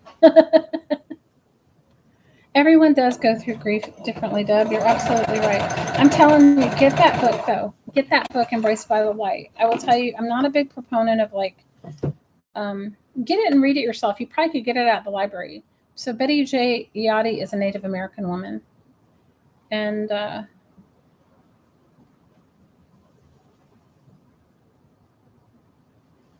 yeah, it's a beautiful book. My daughter is better. My daughter's doing really well. She is doing really well. She is, guys, she's a freshman in high school. Oh my gosh, I can't even believe it. She is a freshman in high school. Her baby is a freshman. She's doing really good. She's doing good. She's looking forward to the next chapter and new friends. And I had a long talk with her about it. I mean, we've been talking about it for a while because of my partner's dad. But the cool thing is that where our new place is, it's not that it's like maybe a 4 or 5 hour drive from where his dad's memory care facility is, so he can go and hang out with his dad and and do. And it's originally, obviously, we were going to live near him but live closer to him, but where we found is better for us, so. And you know what, you guys, after this year, you have to think of yourself. You have to put yourself in the equation, especially as a mom, right? Because so many of us do so much for our families and our children and our parents and siblings and whatever, caregiving, and then we just don't ever include ourselves in the equation. I'm just speaking about myself, but I'm sure some of you are the same as me.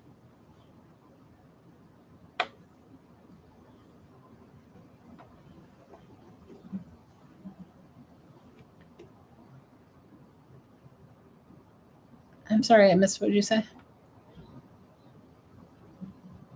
You live one day at a time.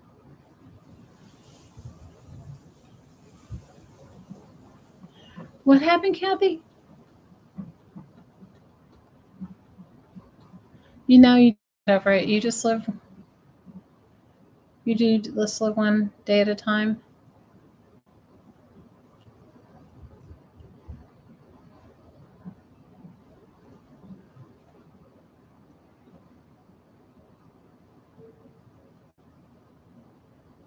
What did you find that was low carb, no sugar? Please share. Please share. Joni, near Asheville, North Carolina.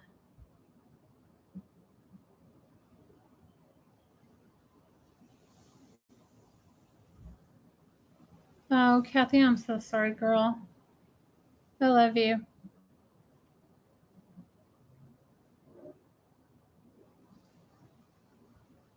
You lost 50 pounds, girl. I was losing weight. I did really well for a while, you guys. I need to get back on the back. I was doing really good on keto. My arthritis was gone. My fibromyalgia was better. I mean, I really had nothing, and I was so good. And then I don't know what happened, you guys. It's not that I'm even eating high carb food. I'm just not walking like I was before. Kathy, I love you, girl. Well, I didn't have that experience, but I did have the experience of where I was very far along, like 7 months. And that was when I went to the hospital. And the lady gave me that book, or told me to get that book. The nurse did. And I have to tell you, I was devastated. And that summer, I went, it was my then husband's parents, like, I don't know, 50th anniversary or something. And we had all these plans to go and do family things with them. And so I ended up having to go do that. But I was in so much, and I did have a child already. So it wasn't that I didn't have a child, I did. But I was in such a weird space. And it was just very difficult. And I was in a funk for a really long time. And then for years after, when I would see children that would be that age, the age of that child that I lost, I would be so, I was just so sad, you know? And so I didn't quite have you were devastated. But I had multiple. And all I can tell you is that it didn't get any easier any time, whether it was early on or later on. It was difficult for me. And when I got pregnant with I have 3 daughters, and when I got pregnant with my youngest daughter, I was in my 40s.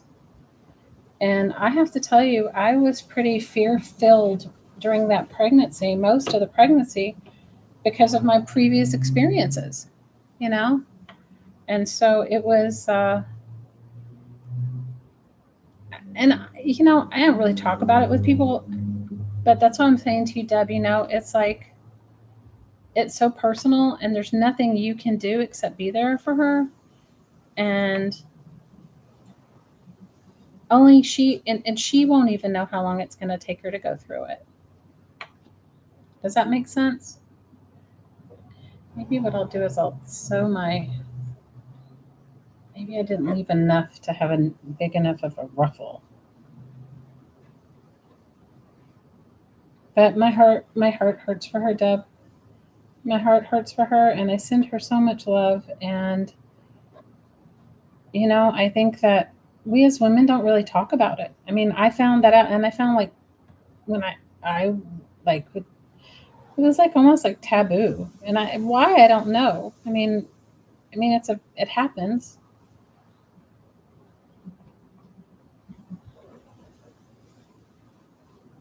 I love you, Kathy. You're one strong cookie. That's all I can say about you, girl. You're a strong cookie. You're a cookie stronger, girl.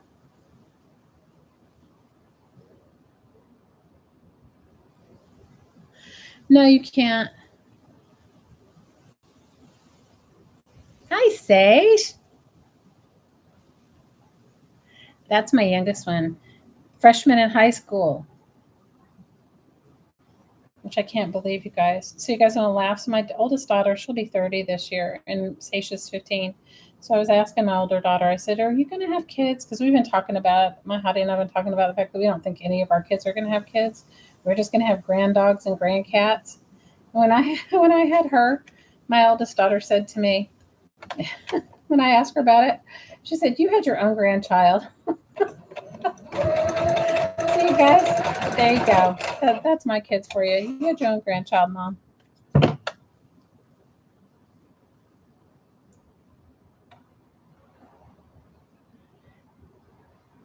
You decided to sell your pet. I can't. I can't read chat very well. I'm gonna move my. I've got so much stuff over here in the way. I have my thing configured, and it's not big enough for me to see. Okay, so Kathy says she's decided to sell her Superwoman cape on eBay, and that and just be grouchy, whiny. That grouchy, whiny old lady. You're so crazy.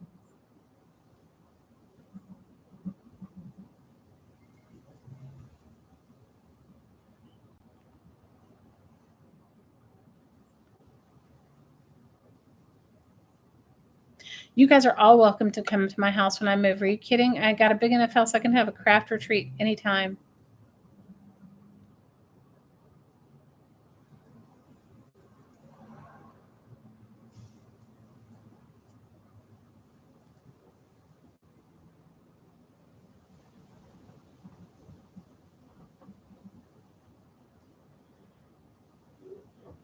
So you learned from Dr. Westman. He was your keto coach. He has the personality of a snail, but he's been teaching it for many years. Oh, awesome.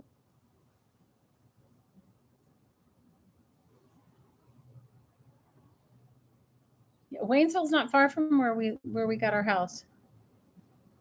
Yes, you guys are all welcome. You are 15 in high school. It's crazy.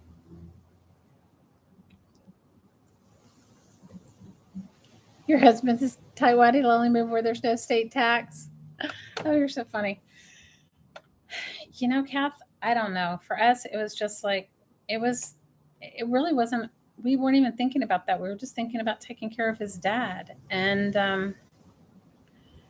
then when he kept running away and all the, you guys, oh no, I don't even know how to, that was like a nightmare. The running away of his dad was like a crazy ass nightmare. Pardon my French. It was like every day was a new day of his dad running away. And so I was like, and then when we realized that there wasn't anything that we could do personally to really, once we realized he couldn't live with us because he just couldn't. It had nothing to do with us. He just needed to be in a memory care facility he um, where he can't run away. Then that's what we had to do. We just had to do it like that. It was not necessarily because we were like, yay, let's do that. It was just what it was. So for us, it would just happen.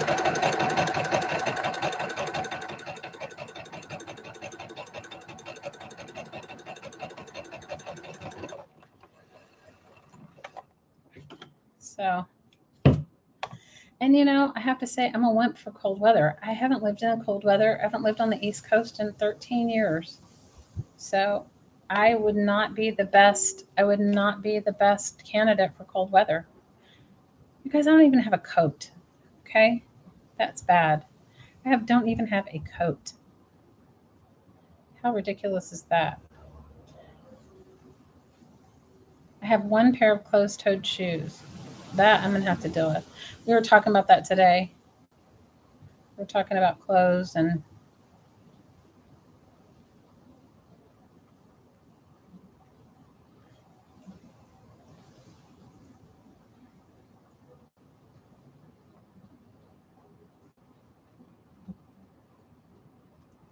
I'm sorry, I'm missing the chat. I know I'm gonna need a coat. I know I'm gonna need a coat. I'm not in coat denial. It's like stupid to try and buy yourself a coat here. It's like there's no like there like you might be able to get a windbreaker, you know. And all of our stores are closing. Macy's and Sears and all that here on our island. We only have one shopping mall. When I tell you it's like slim pickings, it really is. Um, so we don't have like a ton of options.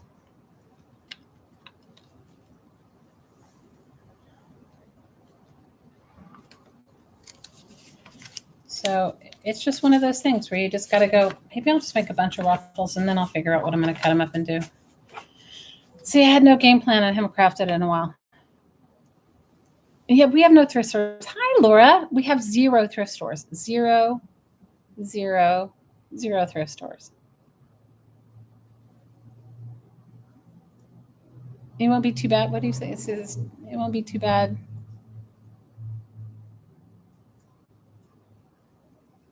You haven't needed a coat here in Riverside for years?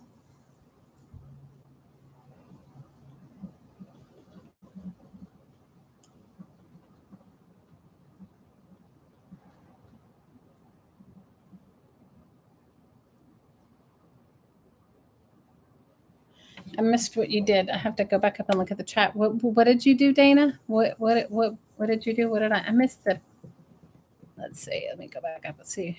I missed the chat.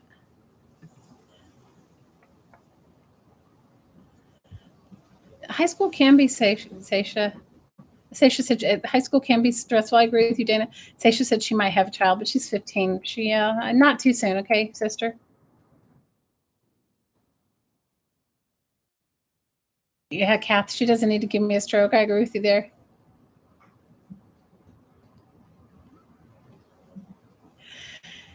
See, I'm glad you're happy to move. I am. It's just good night, Mary Lou. Love you, girl.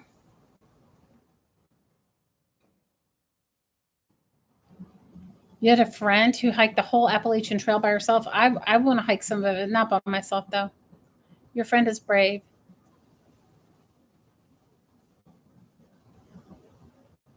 It's colder in Nashville than it is where you are, Malia. Your dad wouldn't let you hike the Appalachian Trail, Kathy. I don't know if my parents would have either.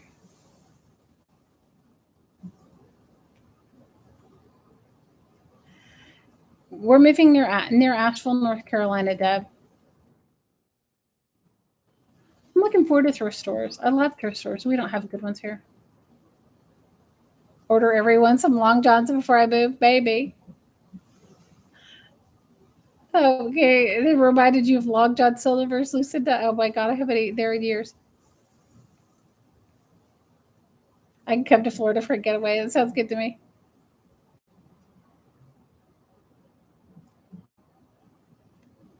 In the future, you might. Okay, well, I'll let you. In the future, you might. I think in the future is a good. The future is a good. Is a good prospect.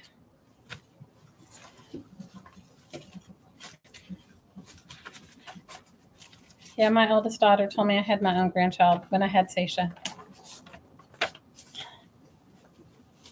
I was 43 when I had her. I'm going to be the big 5'8" this year. The big 5'8".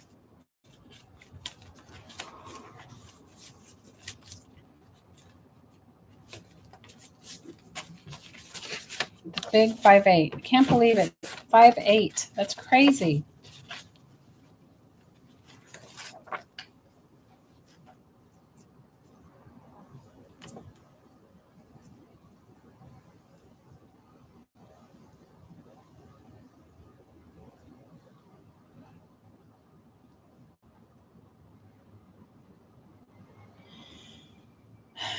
You know what, you guys? One thing I'm super looking forward to.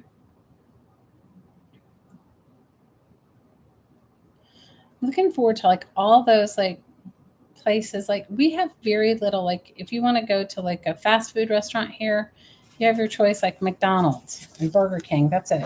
You know, it's like we do have a Jack in the Box, so I can't say that's totally all of it. But it's like that. Do you know what I mean? It's not like you have like a ton of like you have a ton of choices. And so I'm looking forward to like variety. I'm looking forward to that. I'm looking forward to variety. I'm looking forward to thrifting, definitely thrifting. I have a really good girlfriend who's the queen of thrifting that doesn't live far from me, and I'm looking forward to getting together with her and thrifting. I'm looking forward to going and hanging out with Malia. Malia, how far do you live from Asheville? I sound way younger than 58. Oh, girls. Happy 58. You live 20 minutes from Disney? Ooh. One night in a tent and you'd be dead. Kathy, you're great. You watch a group of women, older women, they're called the Wander Woman, and they hike all the trails and make me feel so bad about not being able to do that stuff anymore. Oh, don't.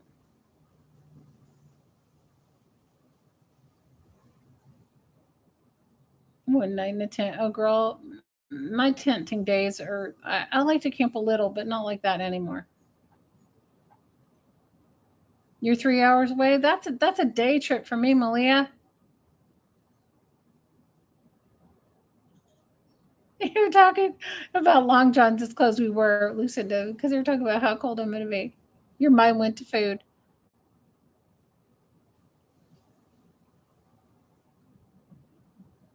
Hi, Val.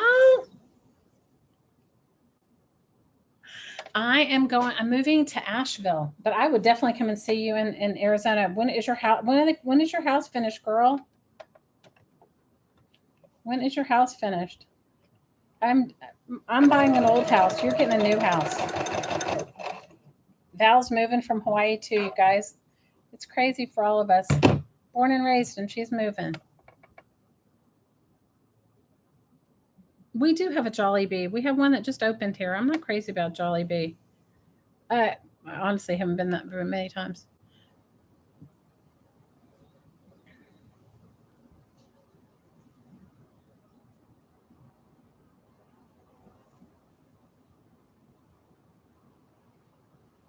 December or January.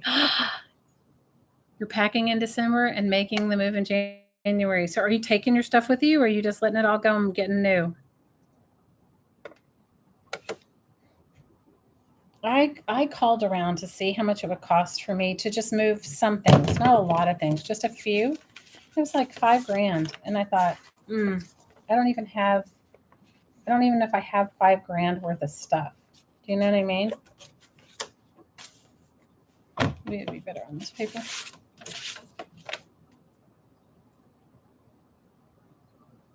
You're taking stuff but very little furniture. Yeah. No. Yeah. You guys don't realize how. I mean, if you haven't moved in a while, you don't realize how things add up. Like when you go to move, it's like I don't know. We've moved so many times that you kind of go, okay. Like when he was cleaning out his dad's house, his dad was a neat freak, so I was grateful for that. But when he was cleaning out his dad's house, I was like, he was like, "Do you want to take? Did I take the broom?" I go, "Hell yes, you take the broom and the mop and the dustpan." He said, "That's like $40 right there."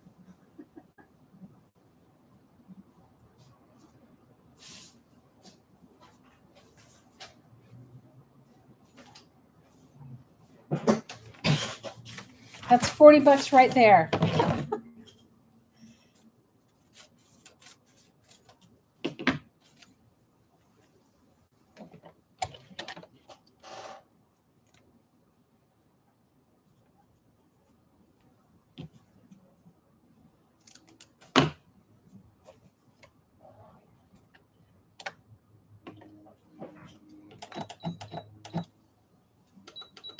But you guys, I would not have shipped that from here. That's not something I would have taken from here. But since he was cleaning out his dad's house,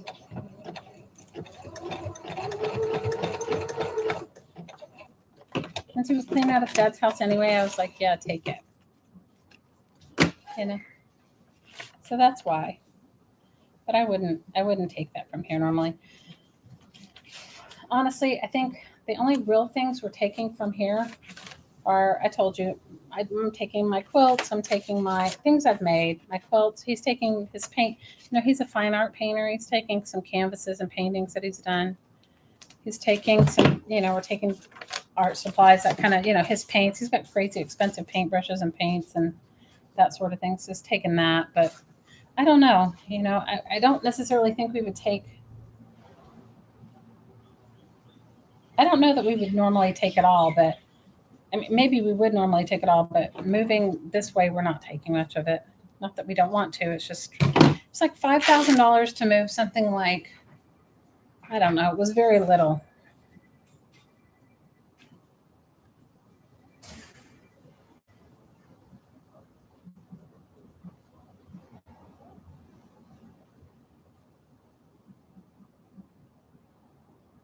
Oh, I believe it. When your son moved to the East Coast, it's cheaper. One car's already there. Yeah, our cars were supposed to go tomorrow, but they canceled it. So I don't know. I guess I have to get on the phone tomorrow and find out when the next transport is. But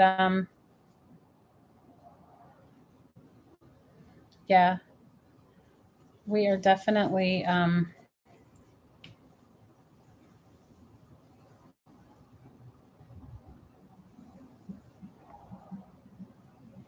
we're definitely shipping both of our cars. Um, that's a definite. Both cars are going, and um, just a few suitcases and a couple boxes with stuff. He mailed my kitchen stuff the other day, and it was like $150 to mail it, but it was cheaper than me buying all of it new. So I was like, all right. It's my craft supplies, Val. It's my craft supplies, like the rest of you, right? It's like, how do we don't really get rid of? We don't want to get rid of our craft supplies.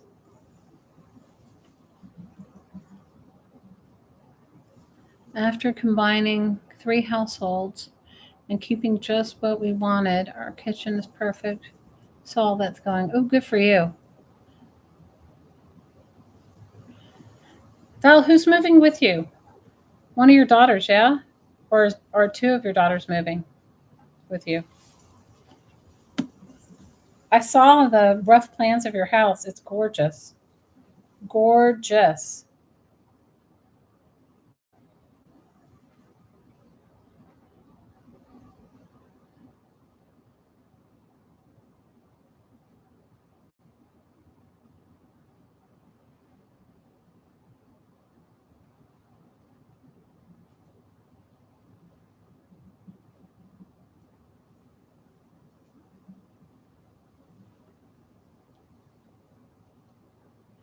You can't put anything in your car. You have to ship them completely empty. It's so ridiculous. You have a bedroom full of craft supplies? Your eldest daughter. Oh, great.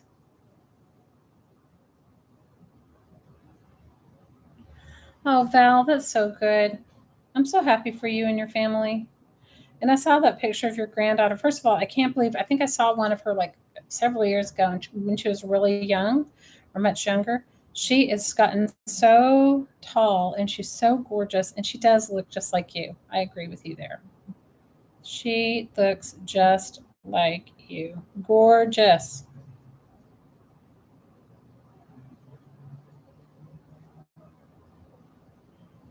Gorgeous girl.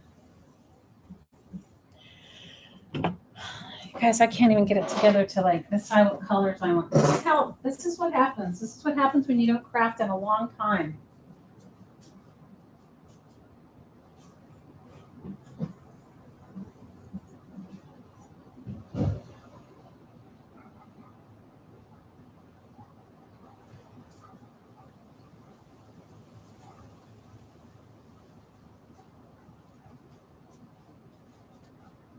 Which should have taken me no time at all. It's taking me way too long. So I think I'm just gonna make a snippet roll and then I'll just use that for the instead of me trying to figure out all the colors, I'll just make one snippet roll and then my version of a snippet roll.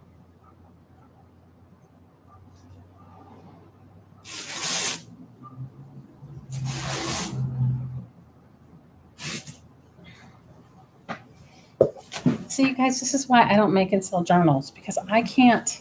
I am so indecisive. How many of you guys are indecisive like me? I'm so indecisive. I cannot decide on anything. I have the indecisive ridiculousness. That's what I have. I have indecisive ridiculousness. That's what goes for me.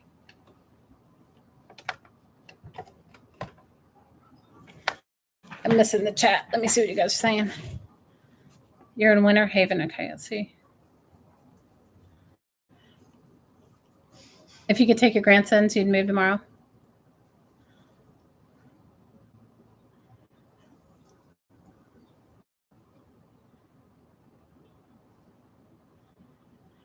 She's gorgeous, Val. She is so gorgeous.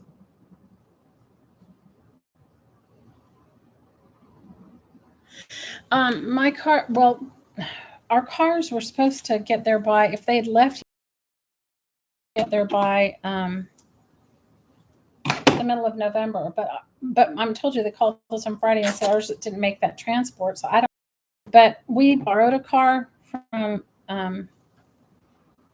from a friend, and so like we have, you know what I mean. It's not like we're going to be there with nothing.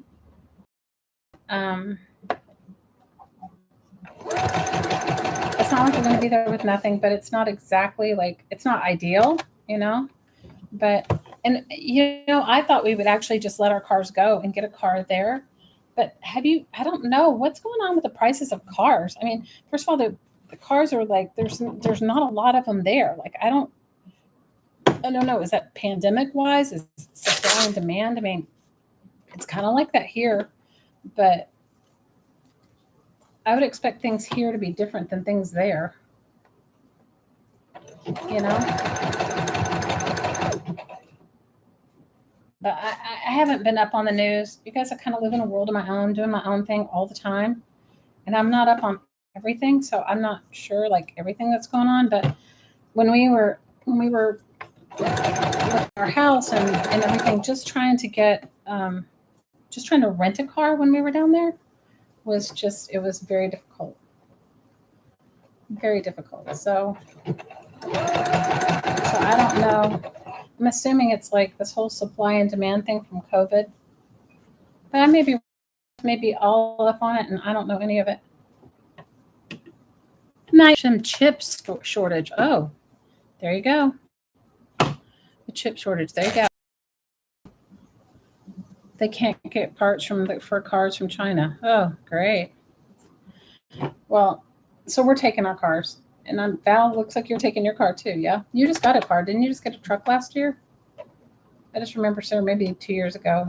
I just remember seeing a post when you got it.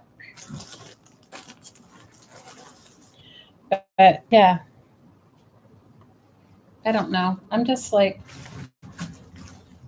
it is what it is. We'll be fine no matter what. We will make do. We will make do. Trucks are outrageous.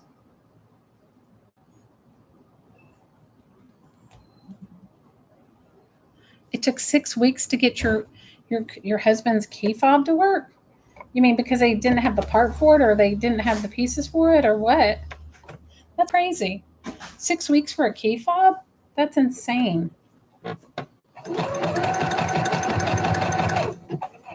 That is insane. Ooh, thank you. That's crazy.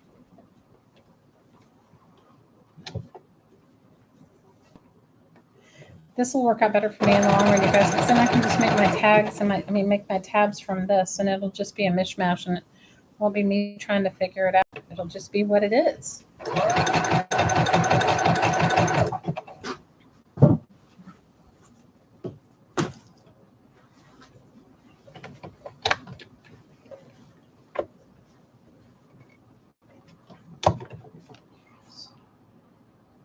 I have something. Yeah, it does say how much we're relying on imports. That is kind of scary. It is crazy. Your truck is gone with the household stuff. Did you rent a whole container, Val?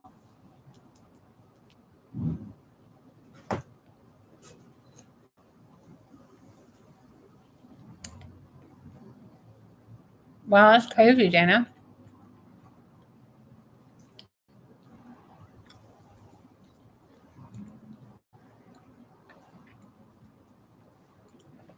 That's crazy. I just know this. I have an old. It's not that old. It's like a 2015 or 2016 Rav4. And I paid for it. It would cost me, and it has like 150,000 miles on it. So I was like, okay, I can buy the same thing there. To buy the same thing there, it would cost me $10,000. That's just stupid. It's going to cost me like 2,000 to ship it. So shipping it is what I'm going to do.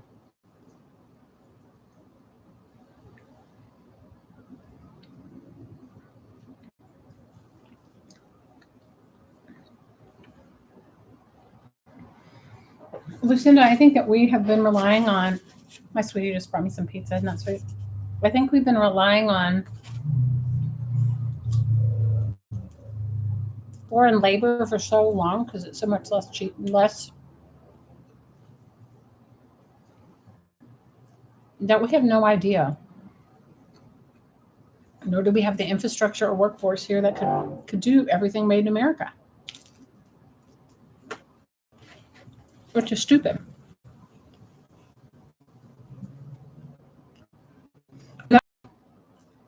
I bought in Vegas, and because my job, I went there for a little while to work. I shipped it here, but I think when I shipped it here, it cost me like $1,000. But now to like Vegas, I think it was $1,600. But to the East Coast to my door was like 2,000. So it makes no difference.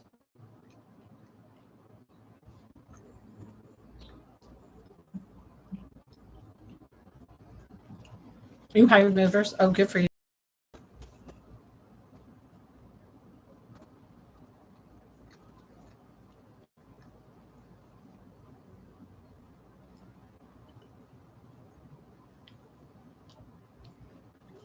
Joni says her son lives in California and parts were stolen off of his car twice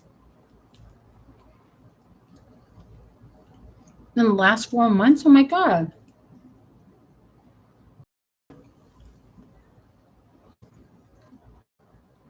That's crazy.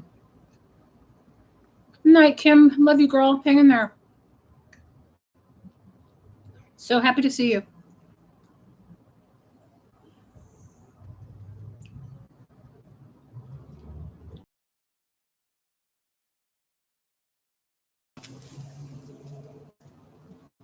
Parked where? At the ranger station?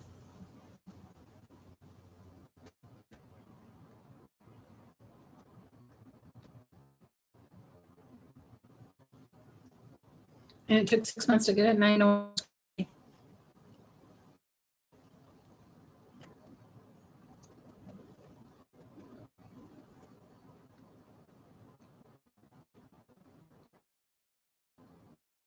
Awesome. That's awesome, Dana. $1,800?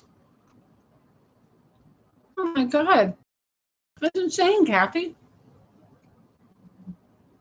$1,800 to replace the parts?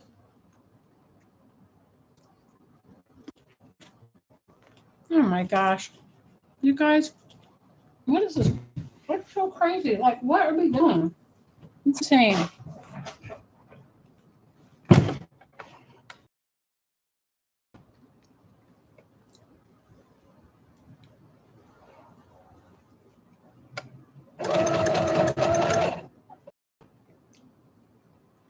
That is crazy. You guys, I don't know. The world's getting crazier by the day.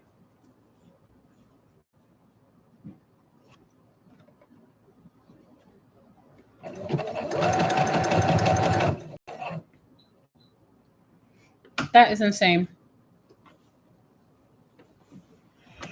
I don't know. You guys, it's getting crazy. All I can say is I'm excited to move. I haven't been like super I haven't been as stressed as I have been in the past when I've had to move. So I'm taking that as a good sign.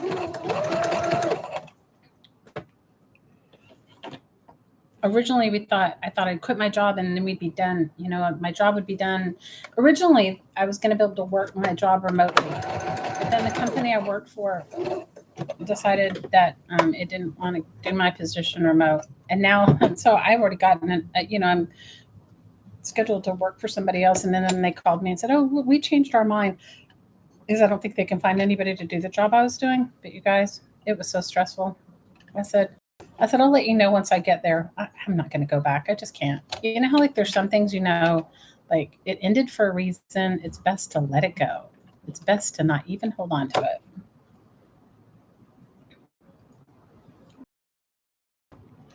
So I'm glad. But yeah, originally I was going to do my job remotely.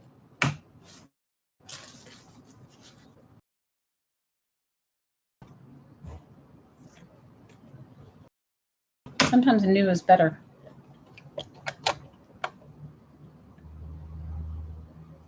Three solar panels stolen off his RV. Oh my gosh. Ugh. Where? I mean, and how are they reselling them? Do these things have serial numbers and stuff on them? Or are they just like random? You know what I'm saying? It's like I would think that expensive things would have like something designated to the vehicle it came from. One would think, right? But obviously not. If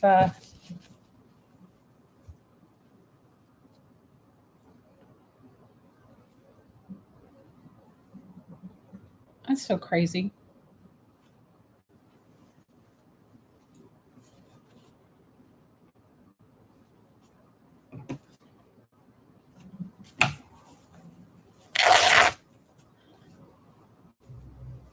Oh, they're putting them on their own RV so they can camp without hookups. Ah, duh.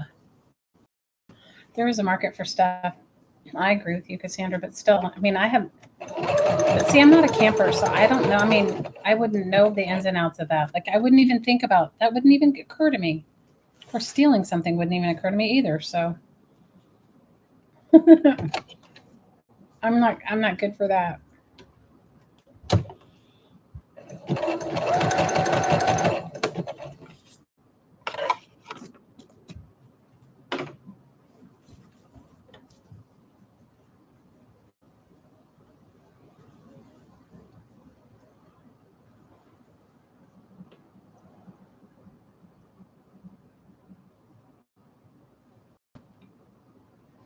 Like, I had no idea that it was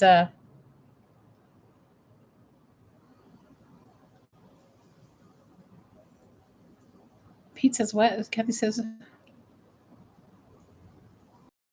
have any morals. I agree with you. I was a relocation consultant. It was kind of a joke. My family laughed at me, said I'm helping people move. But what I'm going to be doing, but just consult. You know what? It's just coordinate, like a project coordinator. Not anything exciting.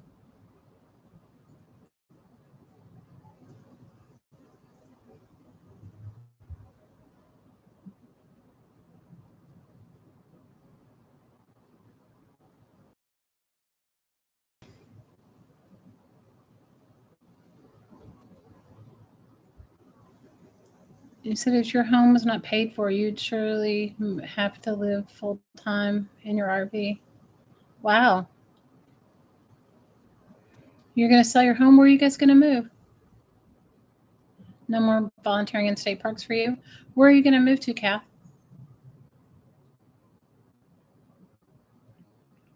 It is getting rough. If you put it for sale sign, are you putting it for sale? Is that what you're saying? Or for your on your house?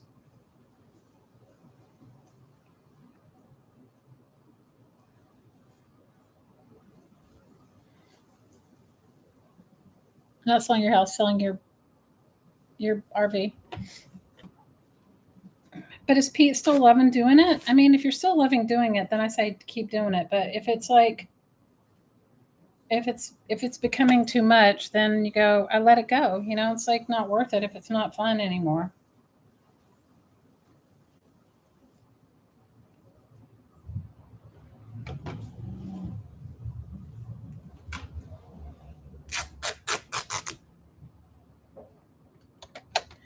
Yeah, lots of people camp where we're moving. There's a lot of people that live off the grid there too. I mean, a lot of people. I mean, I've seen it. They make them their homes power sufficient, composting toilets, and all kinds of stuff. We have a friend that has a campground there, and he lives self-sufficiently, and he loves it. He thinks, he just says, it just makes his life that much easier. I don't know if I'm ready to rough it though. Like, not that roughing it, not that you can't live self-sufficiently without roughing it, but I'm just saying, like, I don't know if I'm ready for. I don't know if I'm ready for that. You know what I mean? Like, I don't know if I'm like, oh yeah, I can do that. I don't know if I can. I don't know if I'm ready for it or not.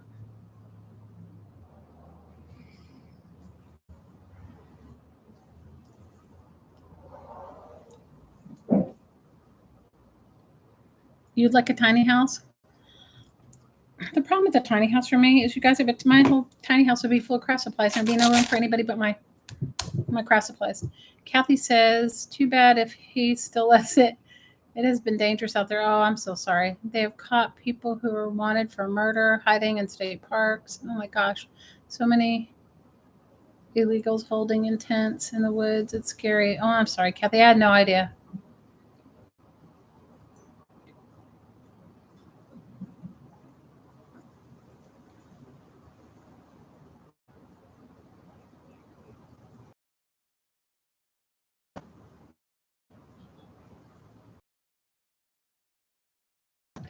A little, she actually turned her pickup truck into like a tiny house. She built like a little wood thing on the back of it, and she camps in it all the time. And she's a single woman, and she's never frightened or anything. I don't know that I would be frightened, but I don't know that I'd be like out there going, yeah. Maybe that's where my age comes in. Okay, that's where my age comes in. Good. I'm not brave enough to do that anymore.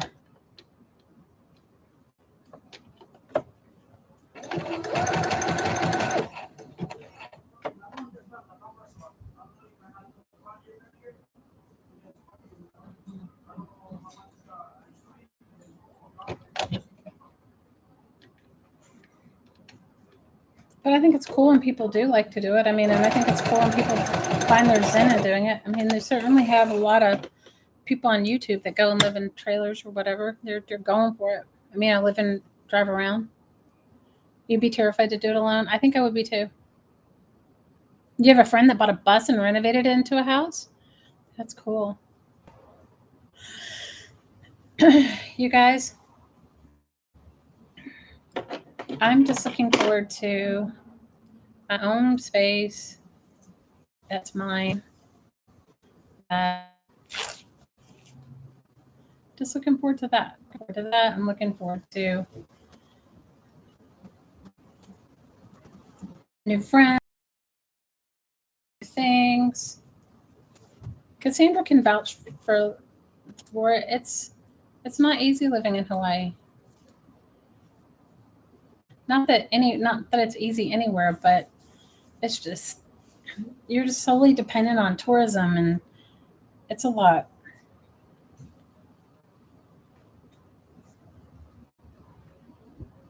There's lots of tiny home communities in North Carolina. Oh, really? Cool. I didn't know that. Me too, Cassandra. I've done lots of KOA campsites. I like them too.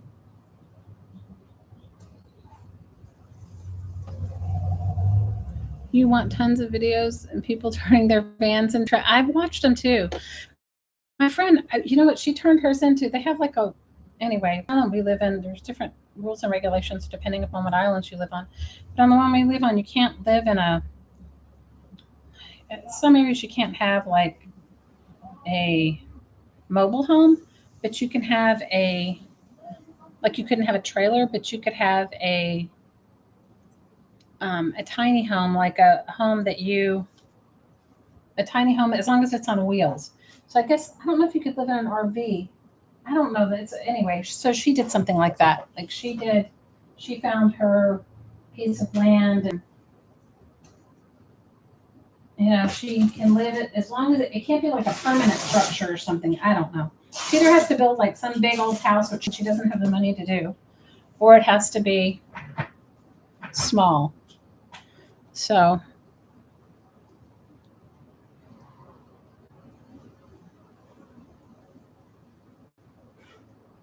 live in tiny houses with 2 or 3 kids. I don't know how they do it, you guys. How do people that are minimalists do it? Do they just never like have anything? Not that, I mean, I don't think I have a lot of stuff, but what I have, I'm like, it ends up being, it feels like a lot. I mean, I don't know. I like to watch this woman on YouTube. She's something Zen, like Mary Zen or something. And she like, she like lives really minimal. And I always love watching her. And then I always watch her and I go, I can't, that could not be me. You know what I mean? So I'm like, I always like to watch her and I go, yeah, but that can't be me.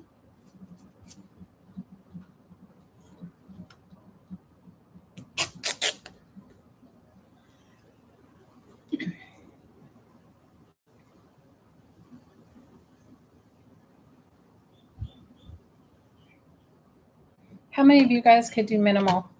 How many of you guys could be minimalist?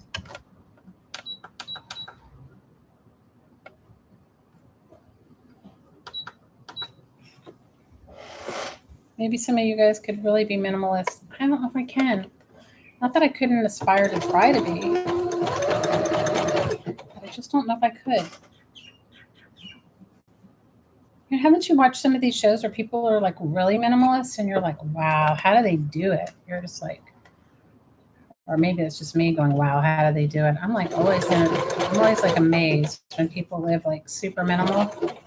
Because even with the stuff I don't think I have, I think I have too much. Not you, Cassandra. You can't live minimal. You have too much. You have to throw away stuff. So do I, girl. You told Pete, let's just buy a camper van and travel together. Not have to stay in the same one together. Oh no. You could do minimal, Kath? I can't. What Liz says she likes the concept, but yeah, really no. Um, yeah, I have one daughter. You guys, she's an absolute minimalist. Like, she has nothing. She has no possessions. She and her husband travel around the world. Well, they did prior to the pandemic. She was just here, but working on a movie. But she just left not too long ago. But she has. They have, I think, 2 suitcases full of stuff, and that's it. She has one small box of stuff she's left at my house that I'm moving with. But it's like tiny, and that's it. You guys, I don't know how they do it. I'm like, good for them, but it's not me. Not that I don't aspire, but it's just not me.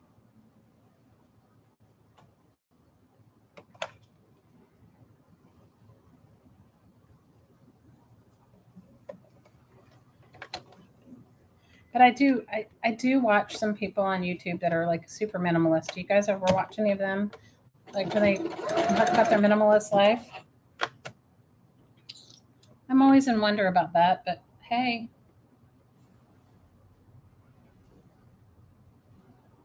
whatever works. Your daughter has the same way. She has not one trinket in sight, nothing in her dresser's walls or anything. It drives you nuts. And everything is white and light gray. Oh, I get it. You still have a storage unit in the city that you have to clean out. How do you like living? Is your mom going to come live with you, or are you just, or is she spending time with your sisters and then going to come back and forth, Cassandra? And how is she, by the way? How is Miss Olivia?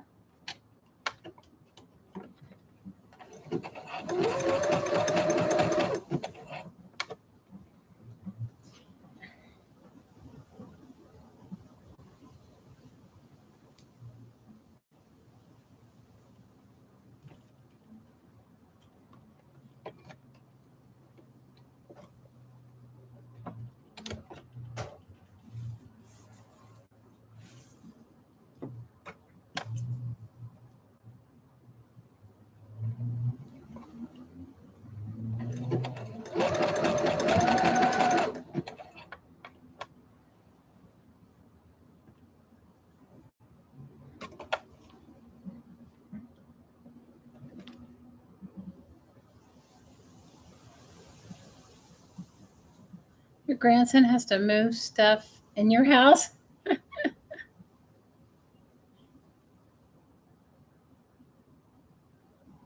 She loves to read her cards. I know. I owe your mom a card. How old did she turn this year, Cassandra? You guys, I have been so remiss. I haven't even been doing anything in our group. I've been meaning to, but I haven't been doing any live streaming or making any crafts. I've just been working, and now I'm just cleaning up my house. Today was only because I'm gonna have to get a couple things made before I move, because if I don't get them made before I move, I won't get anything done. I mean, they won't get anything. You know what I mean? Because Lord only knows what it's going to be like when I finally get there. I mean, I would love to say that I'm going to be like, woo, yeah, I can get stuff done, but who knows? Who knows what my creative flow is going to be then, especially if I start a job.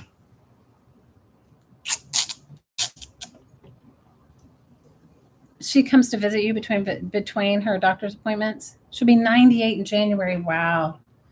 So Cassandra, is she still living in the house that you guys shared, or is she living with your sister, or is she living somewhere else?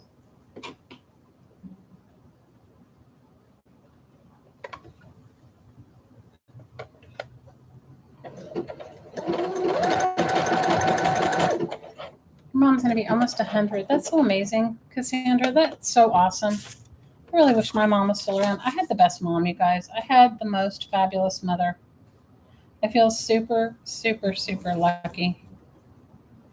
I had the best.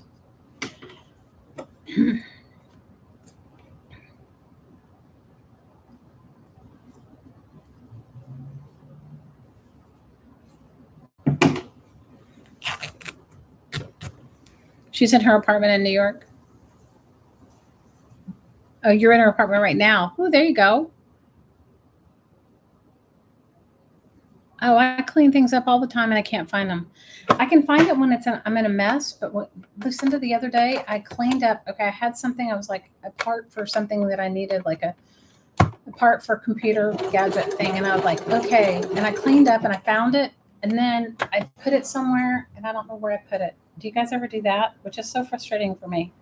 It's like I don't know where it ends up, but I put it somewhere, and then I'm like, what did I do with it?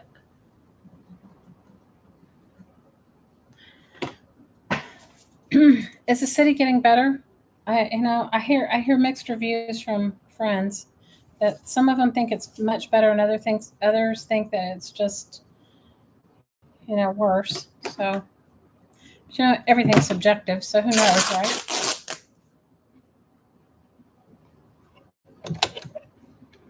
Are you still doing clay, Cassandra?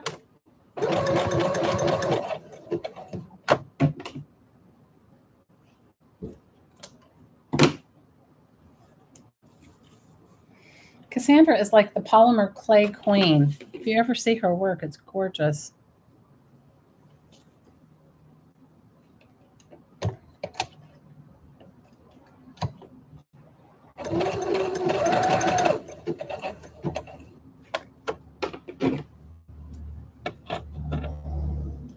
So you guys stay tuned over the week. I don't know exactly when. I'd like to tell you what time I'm going to do it tomorrow, but I don't know. It's only if I get enough stuff like in organization, but I'm definitely going to start purging. So if any of you guys want any of my treasures, come around. I would love to say I could tell you exactly what time, but I don't know.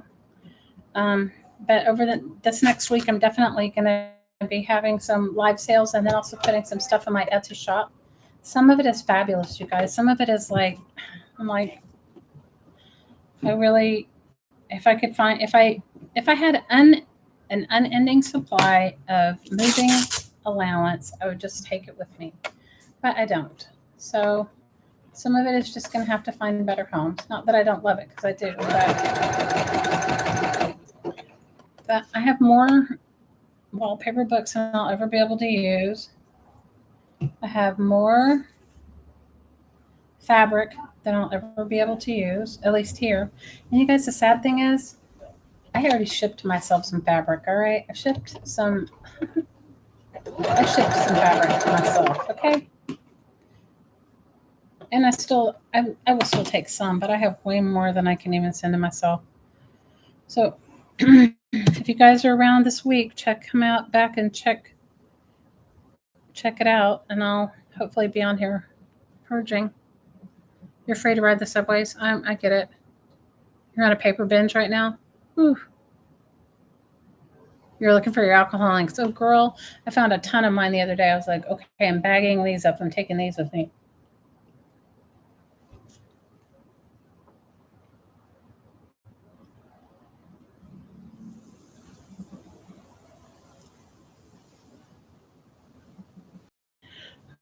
Lucinda said she got her jelly plate and all her stuff out and put it on the table and used it and accidentally covered up papers over her jelly plate.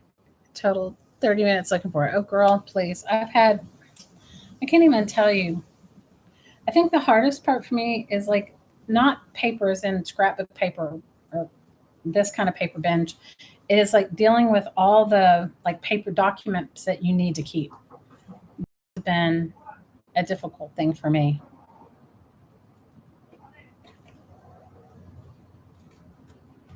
That has been a crazy, like keeping all the documents. That's insane. That's been super crazy.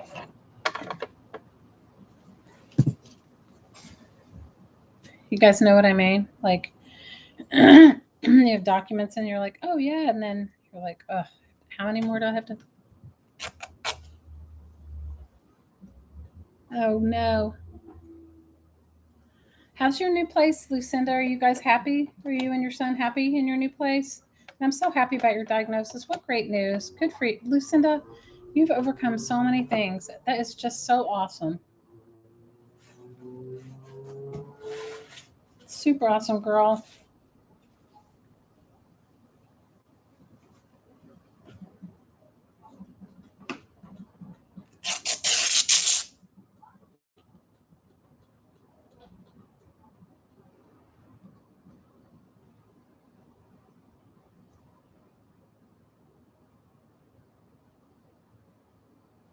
You're putting some of your craft stuff in your eBay store? You know, I used to sell stuff on eBay a long time ago. I haven't in a good long while. So that's the only reason why I'm going to use my Etsy shop, although I have to like go back on it and put stuff up. But what I figure I'm going to do is I'm going to have a live sale. Anything that don't sell in that live sale, I'll put right in my Etsy store. And then and then and then I'll give everybody a few days, and if within the time frame, I'll let everybody know when I'm going to take it down because I'm going to be gone, and I'm not going to take it with me. So I have a good a good working pile of things I'm taking with me, and I have to at some point. I gotta say, Uncle. At some point I gotta go. I have enough for right now, and I'm sure that it won't be the end of it. I mean, I'm sure that it'll be just like everybody else, where you're like, oh, but I wished I'd brought that. Whatever, you know what I mean. I wished I'd. I just. Why did I leave that? I know I'll have a few. I know I have a little bit of that, but it's okay.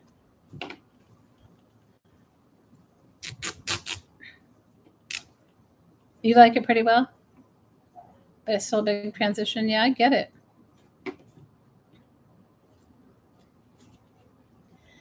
My partner and I were talking about moving, and I said to him, I think we have moved in the, we've moved like 5 or 6 times, which has been too much for me. But, it's like some things you can't just, some things you just happen to work out like that. Doesn't matter what you do, it's just what it is. What I'm happy about is this move, it's my house. This move, it's not, somebody's not going to sell it out from under me. Somebody's not going to the last move we had to move because the person that we were renting our house from was going through a divorce, and he had to sell his house. I think he's regretting it now because I think he was trying to buy a home. I think that fell through, so I don't think he got the home he wanted. So I think it was a very good rental income for him. So I guess it's kind of like he lost his rental income and whatever. But everybody does their own thing. What can you do?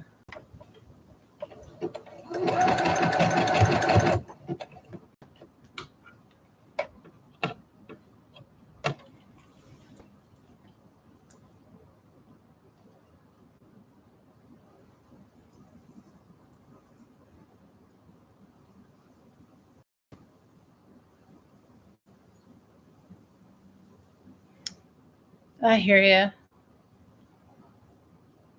You found 2 plates, like, as in 2 jelly plates you found in your box on Friday? Or what other kind of plates are you talking about? You're talking about real plates, like food plates.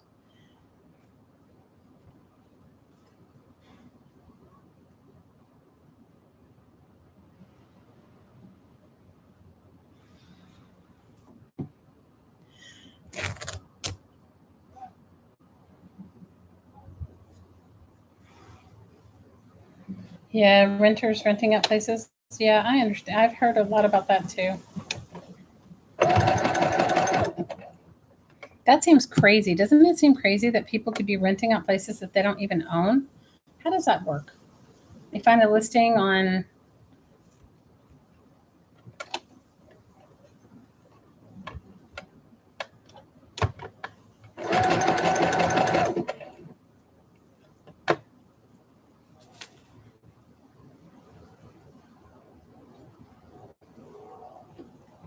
I don't know. Girls, I don't know anything anymore.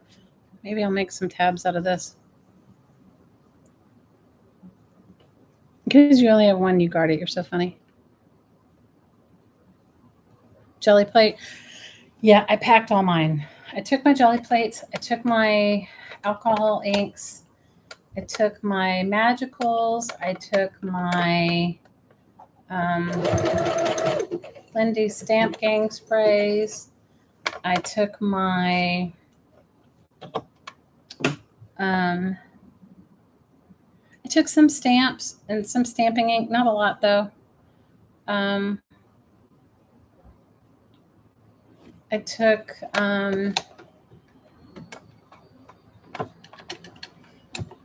I honestly took a lot of like dyed paper, and I took a lot of uh,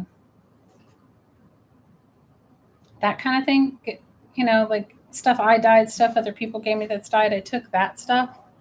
Um, I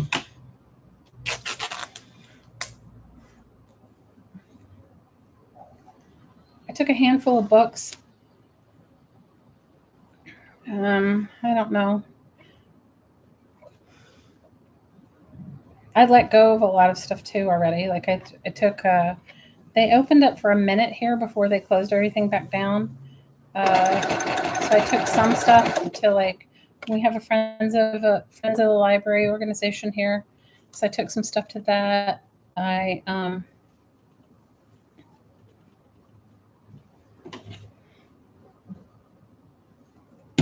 that kind of thing. It was their house sitter, and he showed them the house while they were on vacation. Oh my God. Your girlfriend moved from Virginia to Washington State and had given the man the first and last month deposit of $2,500 each. And when they arrived, someone was living in the house, and she flew up there to see it. It was their house sitter. Oh my God. They had to put all their stuff in storage. They were in a hotel for 2 months before they found another place to rent. Well, did they get their money back from the scammer since they found out who it was? Did the police make them give it back? I mean, I don't know how that works, but I mean, fraud. I would think that would be like something serious, right?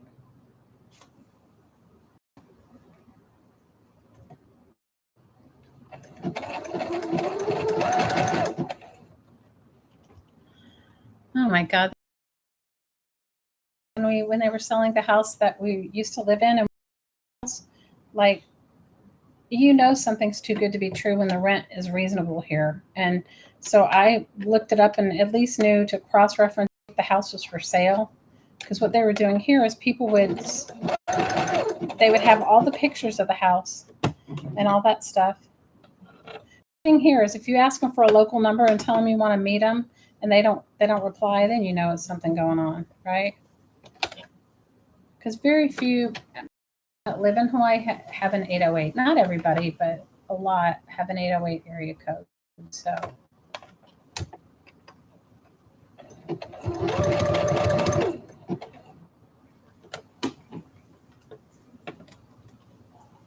that's horrible. That's just horrible. Why do people do that? I mean, that's just so ridiculous. Let's see, what else can I tell you? So my house has 3 stories, you guys. Has 3 stories. I'm super excited. Old Victorian, 3 stories. The top story needs to have heat, so that'll be one of the first things we do. We put in it.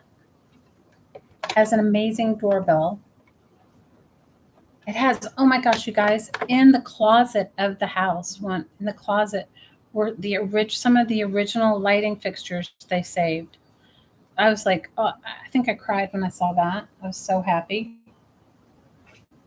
And so that's going to be exciting. It's going to be super exciting to have that, to have some original fixtures from the house.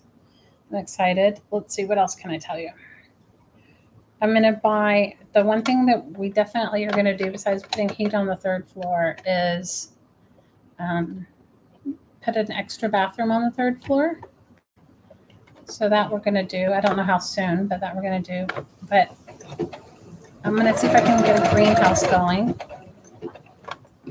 Because I have one of my other big deals is I love plants and I do well with them. So I'm going to work on that, getting a greenhouse going.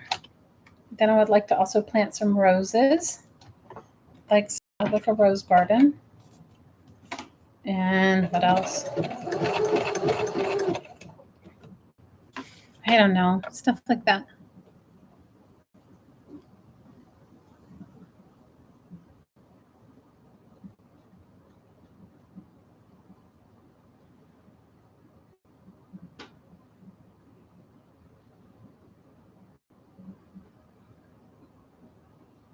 Oh, wow. She should have figured it out. But did she get her money back at all or no? It's still in court. They had to sue him civilly. He was arrested and does not have any money. Ugh. I would think it would be, I would think it was $5,000. Isn't that a felony? Am I wrong? I mean, I don't know all the things about court and stuff like that, but I would think that was like a bit more than normal.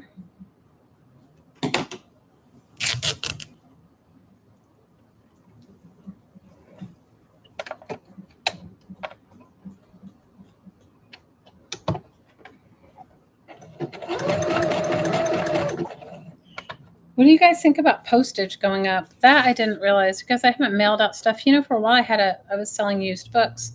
Like whenever I'd find ones that I really loved that I just was like, okay, this needs a home instead of the trash. When I would find them, and this was years ago, I would sell a few. I mean, I never did it to make a living or anything, but it covered the postage and made a little bit of money, but I don't know what I went to mail the other day, but it was something I used to mail all the time, and it was so crazy expensive. I was like, whoa.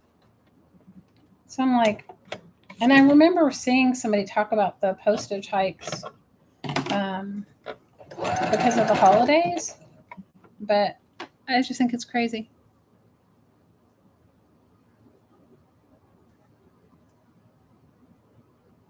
He did it to 3 people. Oh, wow. You did art? Maybe. That's awesome, Lucinda. It's all good, Lucinda. Whatever. You know what? If it finds homes, great. And if it doesn't, that's okay too. But it's just like, how my partner, he laughs at me. He goes, it's because you've loved it up. It's because it's like, when it's like something you love and you've used and it's like, it means something to you. It doesn't necessarily mean anything to anybody else, but it means something to you. And you've loved it up and used it. And then you're just like, I don't want it to end up in the forever recycling bin, Plus, when you live on an island, at least for me, I try to be conscious of the things that I discard. Okay, Kathy's saying, yes, they raised the rates and announced that they slowed down service. You still pay high priority rates, and it can take up to 10 days to arrive. And with eBay, they file complaints if you mail late too. Oh, okay.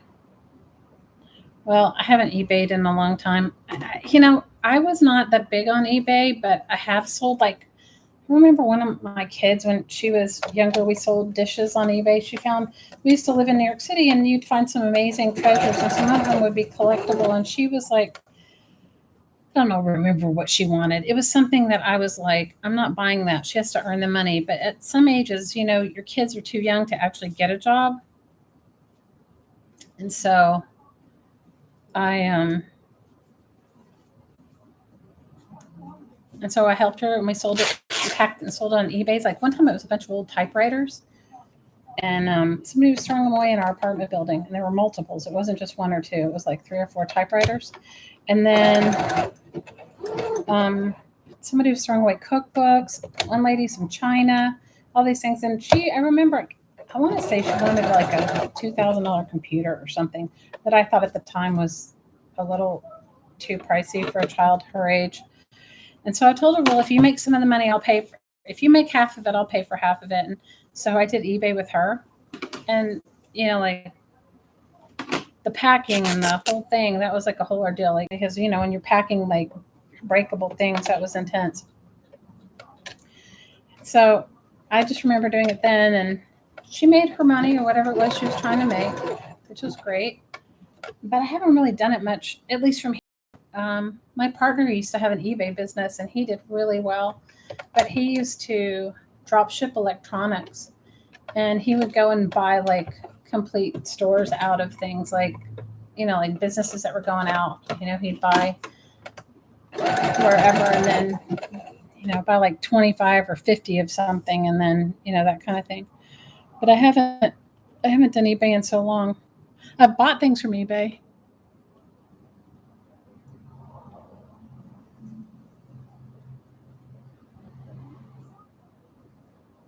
Wow, that's awesome, Kathy. You're doing 5 sales a day on eBay? Ooh, girl, you're doing great. If I had started earlier, Kathy, if I wasn't in a crunch and wanted to get out of here, like say by the middle of November, I would probably do it on eBay too, because I know that some of the dyes that I have are discontinued, and on eBay they're crazy pricey. But you know what? I kind of look at it like if somebody gets a good deal, then that's great. And if it's somebody in our crafting community, that's even better. And if they want to go sell it on eBay, I mean, I should have had some more forethought and done that, but I didn't. I didn't have the forethought to be that on it. But I should have, but I wasn't.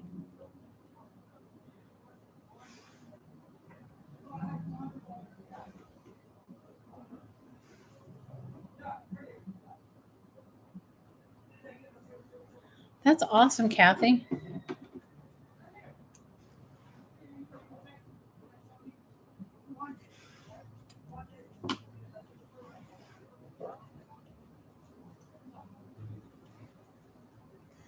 I'm surprised my dog hasn't come in here and whimpered, wanting to crawl in my lap. When I first came in here to clean up and work and do stuff, she crawled in my lap, and she was like, I can't really sew or do anything with her in my lap. She's like she's like a lap dog, man. She wants to be in your lap all the time. So you're just trying to like get stuff done. But she ran away in the other room, so I'm glad somebody must have her in their lap.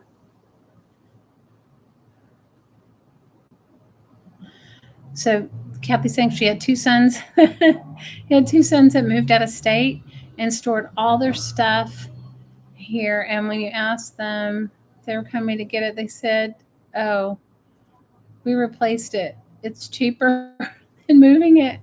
Oh my gosh, Kath.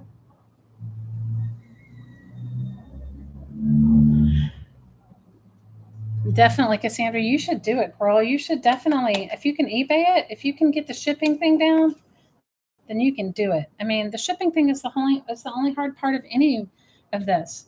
Like I thought, because I send my wallpaper sample books media mail, and when I was talking to Jean the other day from the Disabled Artists Foundation, she said you can't send it media mail anymore. And I go, you can't? And she said no. She said that she went to take one down to be shipped, and they opened it up, and it was a wallpaper sample book, and they told her that you can't do that. And so I was like, oh my gosh. So then what I had to do is I had to weigh all the wet wallpaper books, because the wallpaper, if you send it mail, it's like between $8 and maybe $12 to ship, a big heavy one. But if you have to send it first class mail, it's like between $15 and $55. So anything that costs like more than $17 for shipping, I'm just gonna have to. I'll just either open all the books up and take them all out, take all the pieces out, or I'm gonna, you know what I mean, cut them up and put them in packs.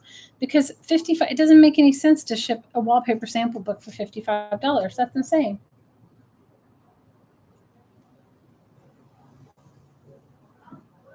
I use pirate ship too, Dana.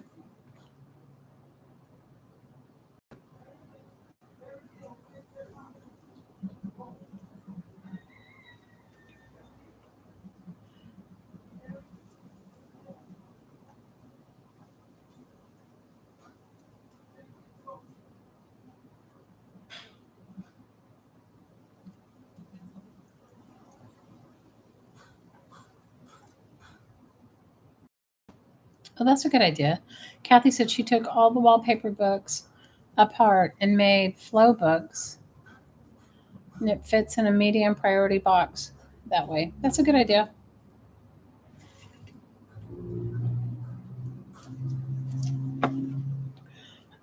Well, I have some really good ones. Some of them I mean, I've got good stuff that I've used myself, but some of them are like, I love them. So we'll see. Girl, I have a whole shelf full of them right now.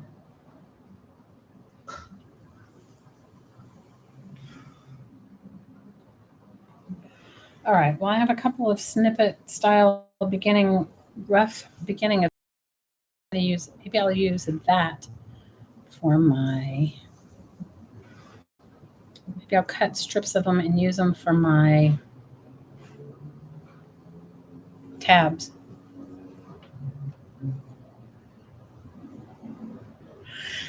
Evidently, you can't. Hey, yeah, she used pirate. She used pirate ship, and she also uses Rolo Val. But Rolo doesn't ship from here, and I can use UPS. UPS just now started doing some things, but it's still expensive. It's the size, not necessarily the weight. It's the size. I used to ship all my wallpaper books media mail. That's how I shipped them all because it's just printed material and there's no advertising in it. Didn't say no wallpaper books. It wasn't until Jean told me that I didn't even know that you could. That you couldn't.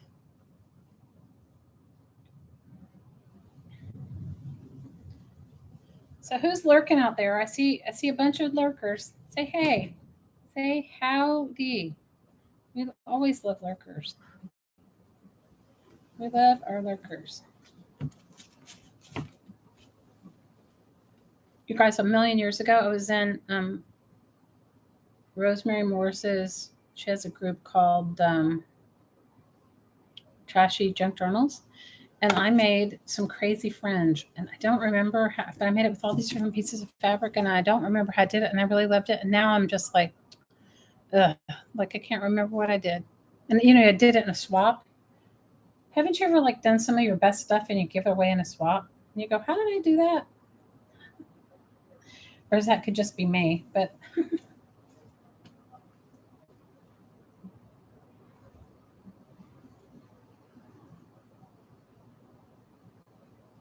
put it inside an encyclopedia. Kathy, these wallpaper books are so big they couldn't even be disguised as anything else.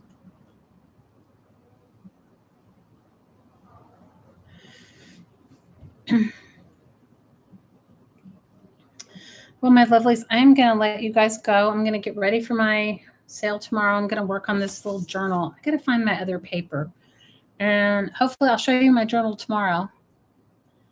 I'm going to send it to the Defy auction. And if any of you guys have any journals laying around or want to make one, don't forget about the Disabled Artist Foundation. They are wonderful, and it's a great way to give back. And they support a lot of crafters who couldn't otherwise couldn't otherwise afford it. Oh, good for you, Trish. I know I like to listen while I'm working too. Oh, love you, Kath. Love you, Cassandra. Love you, Dana. Thank you guys for coming and hanging out with me. I'll try to. Hopefully, I'll see you guys this week sometime. I just don't know what time I'm going to be doing my things. I guess it'll just be depend upon when I can get my shizzle together, which is always my issue, getting my shizzle together. But it was nice to sit down and have a chat and see all of you guys. And big love to you, Deb. Bye, Liz. Love you, girl. Yep. So I'm going to try to be on. I'll try to be on a little bit every day this week with my little live sale and maybe craft afterwards or whatever. Because who knows, once I get myself moving, who knows when I'm going to be able to sit down and craft for a while. But I love you guys, and I'm happy to see all of you. Thank you guys for your constant support, for your love. You're my crafty peeps, my crafty besties. And guess what? Before long, I'm going to be on the same side of the world as all of you. And you were all invited to always, hey, Linda, you're always invited to come and craft with me anytime, anytime. Nothing's going to make me happier than when we get through this pandemic and can get together and craft in groups and have a good time. I'm so happy. Lucinda, love you, girl. Hang in there. I'm so happy that everything's going good with you. Bye, Linda. I'm glad you were lurking, and I'm glad you're here too, Trish. I love you, ladies. I miss you so much. You have no idea. All right, girls. I'll see you tomorrow. Yes, I know, right? Cassandra, I'm coming no matter heaven or high water. I'm coming. I'm going to come and craft with you. I know I am. And I've got to see that baby. Oh my God. She's so gorgeous. Love her. Little Imani. Anyway, love you girls. Talk to you later. See you tomorrow. Bye.